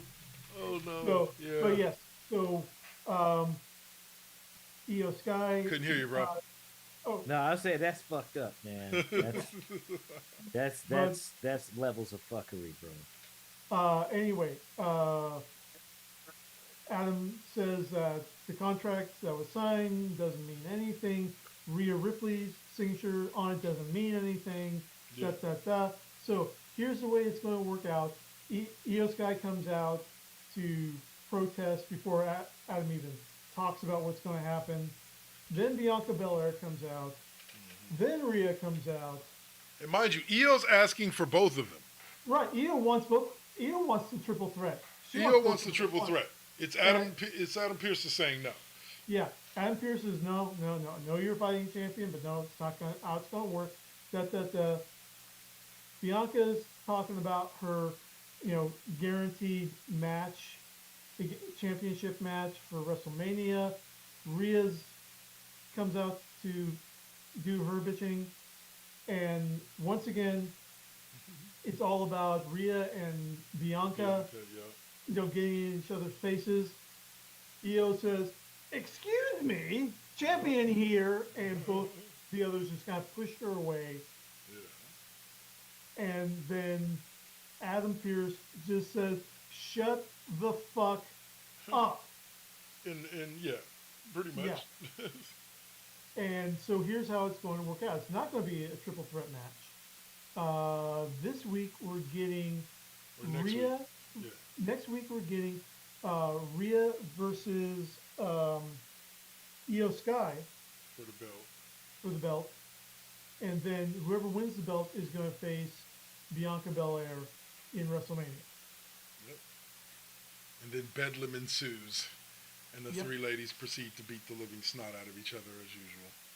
Any thoughts on that, Saint? As far as I'm concerned, I want Io Sky to face Bianca Belair. That would be the killer for me. What, Bianca Belair and Rhea Ripley? No. We've done Rhea Ripley and we've done Rhea Ripley and Bianca Belair. Yeah. We've done that. Yeah. We've done we done need to Rhea see. and Io. Yeah, well, actually, we've done Io Bianca, and Rio Bianca and Io. 18 times. So, yeah. Bianca and Io, yeah. Actually, we've done that a few Solo? times. If you watch NXT, we've Yeah. done Bianca and Io a few times when they were both in NXT. But yeah, I think, like I said, I think we're getting a triple threat at WrestleMania. I think something's going to happen this upcoming week with the one-on-one match, and it's going to cause them to just say fuck it and make it a triple threat. But then we got introduced to the newest luchador this side of the Americas. Oh yeah. Grande Americano is coming back to save the legacy of luchadors. I'm Chad embarrassed to be Gable white. defeated. El Grande Americano defeated Dragon Lee in dominant fashion. He straight up said, I'm Gabe, what's going on, sir? What's going I'm sorry. What's going on with your people? This is one of the greatest comedy storylines ever written. No, and to add to the absolute fuckery, they have Chad Gable unmask Dragon Lee. Yep. And that's how Chad Gable wins. He unmasks Dragon Lee. Dragon Lee drops the mat to avoid his face being seen, and Chad Gable goes for the ankle lock, makes Dragon Lee tap out. That is not Chad Gable. That is El Grande Americano. Now, to the credit, I've actually figured out 2 ways that I could get into this storyline. Okay. First and foremost, and easiest, is not just embrace the absolute absurdity of. It's like a Monty Python movie. Right. But what I'm saying is that have Chad Gable wrestle as Chad Gable and then have El Grande Americano appear at the same time, except it's one of the Creed brothers. They could do that. Oh, yeah. Yeah. I've I already know done it because I believe the person behind the mask on night 1 was Ivy Niles that was being let out by security. That gets the other thing. Have it where the Creed brothers are doing a tag team, and then Chad Gable's running on the commentary booth, and then El Grande Americano, a slimmer El Grande Americano, runs out to interfere, and it's Ivy Nile. Yeah, there's plenty of ways that they could go. I said, these are one of those storylines that I just sit back and watch and enjoy. Like I just go, okay. I like you said, I embrace the absurdity of it, and I say okay, and I move on. Saints, because it's funny. No, because it's funny. It's like the Mark Henry and Mae Young situation. Like exactly. It was funny, but it was gross. But at the same time, you knew, like, think about it like this: the absurdity of the corporate ministry storyline. Yeah. Like that was completely absurd. But I remember being glued to my TV every Monday, waiting to see what the hell was gonna happen next. These motherfuckers took Stephanie McMahon and put her up on a cross, and hung her ass from the rafters. Like really? But I get what you're saying. I get what you're saying. Like at this age, the corporate ministry. You know what? Them was some bad motherfuckers, though, yeah, man. Mabel was my favorite one. That was my dude. The second way that they could really get the El Grande Americano concept running. Focus on the mystery guy that gave the mask to Chad Gable. You know, like the pusher, you know, meeting up for the street sale. Okay, because we still don't know who it is. Right. Well, we'll find out. I'm Now- pretty sure before it's all over, we'll find out. All right, Now- and here's the thing. I was doing the research the other night. I don't know the general feelings of TKO towards him, but Alberto Del Rio would slide in perfectly because he's been working the lucha circuit recently. He's been, he's already got unresolved beef with Rey Mysterio and others. The only thing is whether or not, and his current gimmick is El Patron. well, no, well, that was always his gimmick when he was in Mexico, Right. El Patron. True, But yeah. but his legal issues is something that WWE and especially TKO most likely will attempt to stay away from. But I can see where you're going with it. Like, And I was thinking of that too, but then again, welcome back, Hulkster. yeah, but you know who else it could be if you really want to dig deep? It could be Chavo Guerrero. Okay, He's still out there working, and like I want to say, last time I saw him was in AEW, and I want to say he got let go from AEW, or his contract ran out with AEW. So we could and Chavo has a history with the WWE as it is, so he would fit.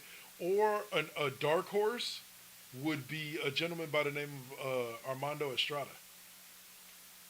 Yeah. You remember I talked about him popping up as a GM in the new WWE 2K25 video game under my GM. So it could be him as well. For those of you who don't remember who he is, he was Umaga's manager, and he was also the GM for Raw for a little bit. Armando Alejandro Estrada. But anyway, all right. So we also got a little bit of CM Punk coming out. Well, we also got before the big match, we got Dom and Carlito pitching Judgment Day membership Penta. Yeah, they've been we got that, and then we got that's gonna be fun. Like I said, it's fun to see how that plays out because I think that's gonna play a huge role in when Rey Fenix makes the jump from SmackDown to Raw. For those of you who don't know and didn't watch this week, that it was revealed on SmackDown this week that Rey Fenix is the unknown luchador that they've been playing vignettes for. And for those of you who don't know who Rey Fenix is, he is Penta's brother, and they are a tag team. I forget what the name of the tag team is. They wrestled in AEW for years, but they've been wrestling on the indies for goddamn decades. But yeah, so Rey Fenix and Penta. So I think that whole Judgment Line storyline could be what we see brings Rey Fenix over to Raw and jumps him over to Raw for a quick bit. But yeah, and then quick we got another CM. promo. What's up? Well, another promo with Adam Pearce. New Day busts in. They want the World Tag Team Championship match at WrestleMania. Pearce said, "Well, you should have offered to have a match on Raw next week to determine who should go to WrestleMania. When you're ready to do that, until you're ready to do that, you can leave my office." Yeah, Pierce is a fool. Then He can get out. Bianca comes in. She's not happy about what's set up, which is going to be Rhea versus Io Sky next week. Yeah. And Pierce said, "Oh, yeah, well, you're going to be involved in that because you're going to be the special referee." Like, I don't know how to referee. You got a week to figure it out. Yeah, those were precious moments. Well, I'll say. And then, but yeah, we got a short promo by CM Punk, and we got to what was an amazing main event despite how it ended. Yeah. Braun Breaker taking on Penta. Who was it? Penta for the Intercontinental Championship. And we never got us finished to the match either. Nope. So because of course it was a great match. Really, lots of great finishers by both Breaker and Penta. then the Dom and Carlito interfere and go after Breaker. Dom, Carlito, and Finn all jump in. Yeah, and basically try to beat down. Beat down Breaker. Yeah, Braun wins by disqualification. Yep. And so Penta is still kind of recovering from a Frankensteiner. And beautiful Frankensteiner. Yeah, and Judgment Day is alternating a chairs to the back of Braun, chairs to the back of Penta. Really vicious shots too. Yeah. And then Braun starts fighting back against them. Penta, once he's recovered, grabs the chair, looks like, and he hands one of the chairs to Braun, who then starts beating the crap out of Judgment Day. He takes another chair, pulls a classic Eddie Guerrero by tossing the chair to Carlito. Carlito's like, wait, what's this? Only time for, why am I holding a chair? And Penta does a super kick to Carlito through the chair. That's a devastating super kick too. Yeah, it is. Yeah, it is. Like, they're definitely, man.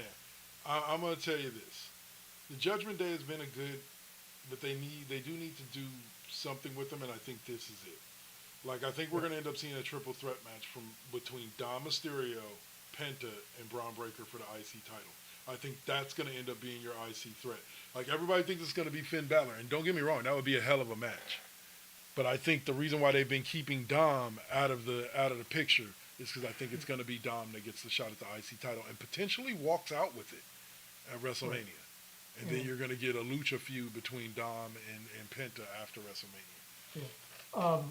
And the match did end with Judgment Day recovering. Penta Breaker gets forced out of the ring with more chair shots. Mm-hmm. Balor lands a coup de grace on Penta, and he's just lording it over in the ring over Penta with Dom and Carlito. And that's how we close the show. Yeah. All right. So that's another great week of wrestling. We're going to jump on. Fantastic stuff. Yeah. We got a couple more topics to hit you with, and then where can you find us next? And yeah, get you out of here, guys. Run through video games real quick.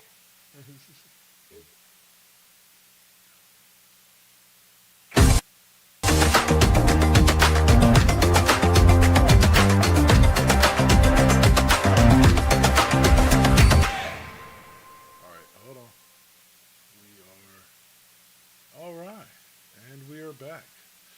Okay, y'all. So now we are going to talk video games. We'll start off with Mr. Saint, and then we'll move on to the Runskaya. What do you have for us, Mr. Saint? All right, couple of games, just a couple of rare gems on this one. I just got into UFO Robot Grandizer, and that was based on an old school anime, like all the way back in the 70s. Yep. And it's like it's some real good stuff. And he does the super punch with all the sayings and all that shit. It's a really good piece of work, and it really is like an episode or a couple of episodes for the show. So it's really, really good. And then there's the Phantom, side scroller based on the 1936 comic strip. Before You're forgetting Superman. The Billy Zane movie. Huh? You're forgetting the Billy Zane movie. Oh, Why yeah, and the are Billy you Zane forgetting movie. No, well, the Billy Zane movie is a good one, but slam people. But it's based on the comic strip. It's really a good piece of work. I had a chance to stream it I'll have to roll that back up there, but it's a really good beat 'em up. I'm really enjoying these beat 'em up games, and a lot of these properties they're really good. Power Rangers. Now you got one with Marvel coming up, so these side scrollers. They Yeah, kicking butt. I'm And getting a kick out of yeah. and you know what? Why they're just going with just the Phantom when they could make a deal with Kingfisher, um, King uh, features. King Features, yeah, Studios for the full Defenders of the Earth. Phantom, Flash Gordon, Mandrake, Lothar, four Lothar. person. Yes. Yeah, and I mean we could have Doc Savage in there too, but Yeah. um Yeah. I think because and then you got to figure out in a few years, at any rate though, I'll say in about maybe a decade, it's gonna be public. It's gonna be in the public domain. Yeah. Yeah. To That's be true. honest, Well, yeah, yeah. The Yeah. Phantom, the Shadow, the Phantom, Doc Savage will be in the public domain within the Right. next 10 years, and I'm Because telling you, I can't wait. it's based on death of creator rather than last publication. Right And on. I'm waiting. I'm waiting to do something with that. Yep. I am. But Alright. those are my two games. So I'll be playing that. I'll be streaming those games again sometime. Well, Robot Grandizer, yeah, that I'm gonna be streaming probably next, and Okay. then just working it out. Nice. Okay. Awesome. Awesome. Dave, you have something Okay. for us? So real quick, on the Nintendo Today app, we got the announcement that the Legend of Zelda live action film will premiere March 26, 2027 Okay. with Avi Arad at the producer helm for that. Nice. So Heck yeah. no listing of who's going to be in so far, just that is the date that it's going to be slated to launch. And I think Sony Pictures is going to be making it. So So- poetic Exact- is gonna get a kick out of that shit because he's a big Legend of Zelda fan, Yep. and I mean he's played every single one of them fuckers. So yeah, Okay. yeah. Also from Nintendo Switch Direct, we got a gameplay trailer for Metroid Prime 4. It's Okay. finally coming in and shows some of Samus's new psychic powers and a red and purple suit. Nice. Yep. Okay, I object. I'm just kidding. Well, say I'm actually thinking of purchasing this week. Before you go on to your next one, I just noticed that it was out. Real quick sidestep, real quick. I'm kind of disappointed in Game Pass this year. And 979 Studios, is it? The producers of MLB The Show. Because MLB The Show, for the first time since 2022, will not be available through Game Pass on what was launch day, like on the 18th. Like, it's not going to be available, and we don't know when it's going to be available on Game Pass. So I'm literally going to have to go buy the game now. Yep. Damn you. But hey, are you gonna get now? The thing about it is, are you I'm going to gonna get it for the box? PlayStation. I'm going to get it for the PlayStation because I don't have enough room on my hard drive on the box to get it for the box. Yeah. So I have to get it for the PlayStation where I can actually keep it loaded on the primary, whatchamacallit. Yeah. All right. If it was for Game I'll Pass, I'd get work it. it out. Yeah. I'll end up getting it. I'll end up getting it because now looks like Game a hell of a Pass game. is now because Game Pass just made it to so college football is now on the Game Pass. Nice. Heck yeah. I'm what? We're in 2043. Yeah, Me I and told Suave's, listen. whatchamacallit. Yeah, I told Suave. I said, you know what? We're just gonna have to run. We're just gonna have to run a game against each other. Oh, You know, that's right. at some point. on that, I saw a meme that somebody um, challenged Chat GPT to predict the Super Bowl winners Oh yeah, for the I shared next, that Oh on yeah, Facebook. I yeah, saw the that. next 50 years. And franchises that don't even exist Yeah. are going to win Super Bowls before the Cleveland Browns. Yeah, me and O'Malley are going to be talking That's about fucked that to up. open up the classroom tonight. Yeah. Yeah, That's Yeah. fucked up. it Oh is. yeah, O'Malley's gonna rip that, or she's gonna Yeah. rip them to shreds, dude. I So, have to Oh, man. watch. okay. You So, should have seen. You should have seen who it had. You should check it out. Look up ChatGPT predicts WrestleMania oh, events. It's quite interesting what it predicts. I'll put it to you So- like this: I've never seen Seth Rollins with Paul Heyman before, but according to ChatGPT, uh, Yep. go ahead. Dave. okay. Real quick, tech bro Elon Musk calls Assassin's Creed Shadows terrible, and Ubisoft, for once, shows a social media game on par with Wendy's, where they um, they responded to Mr. Musk calling Assassin's Creed terrible, Shadows terrible, was saying, "Oh, is that what the guy that you paid to play Path of Exiles 2 for you said?" Yeah, they killed me. Roasted, Oh. roasted. And the last bit of news that I have, the long gaming nightmare is over.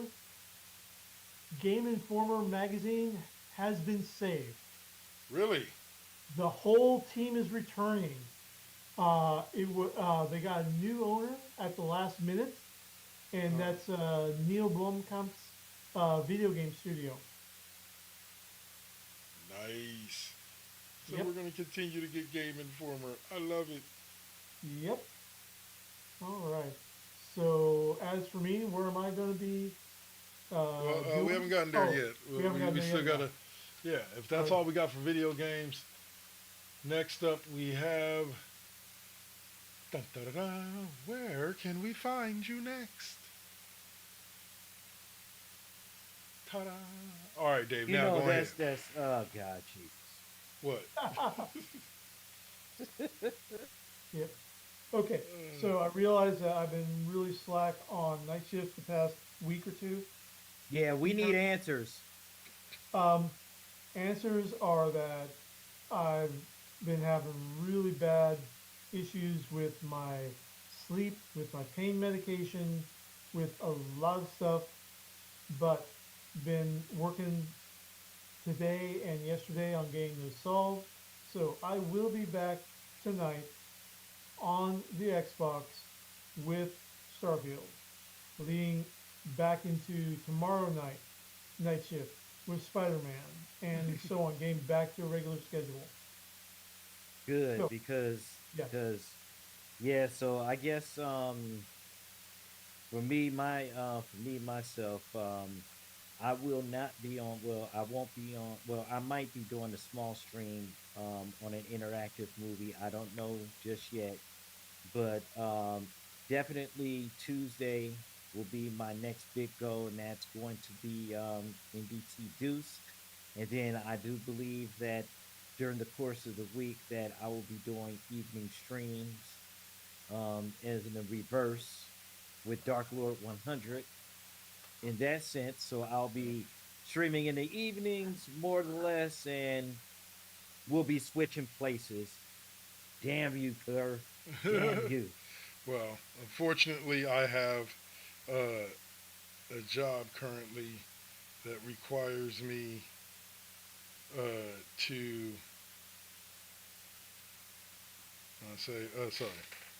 that requires me to work evenings, so I will be unavailable for the 8 o'clock time frame that I would normally watch or play games at. So I'll probably be streaming around 10 in the morning, about 10:15 in the morning now on Tuesdays, Wednesdays, and Thursdays, and then also at 8 o'clock at night on Saturday nights after KD 5P as usual. So But where you can find me next will be Tuesday morning.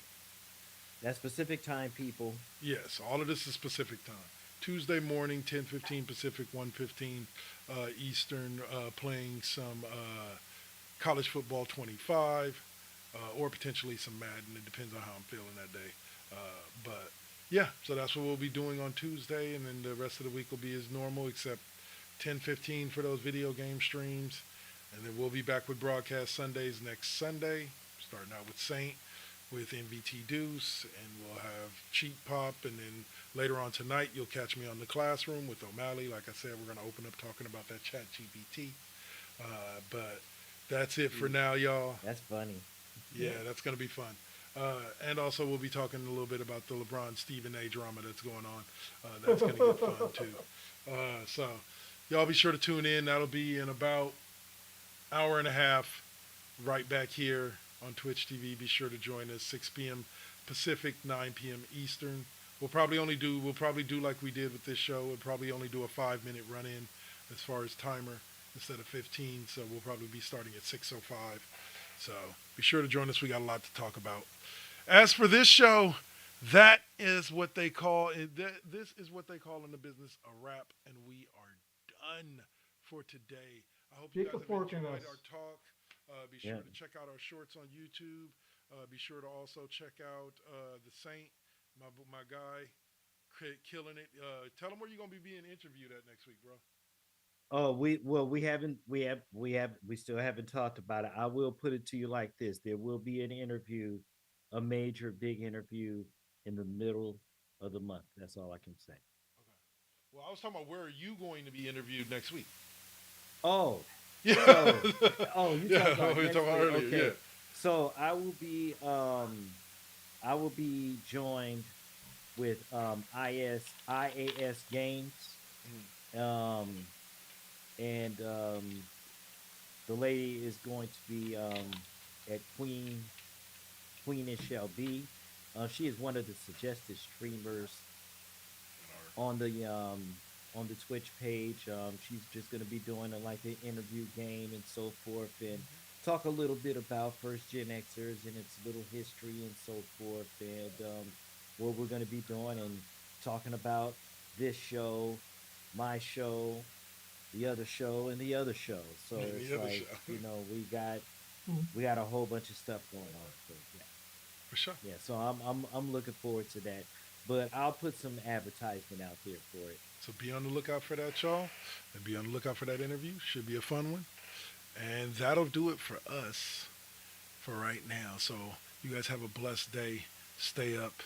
And are you raiding us out or no? As a matter of fact, nope. We don't have to. Not this week? All right. Not this week. Deuces. Deuce. Oh, that's the wrong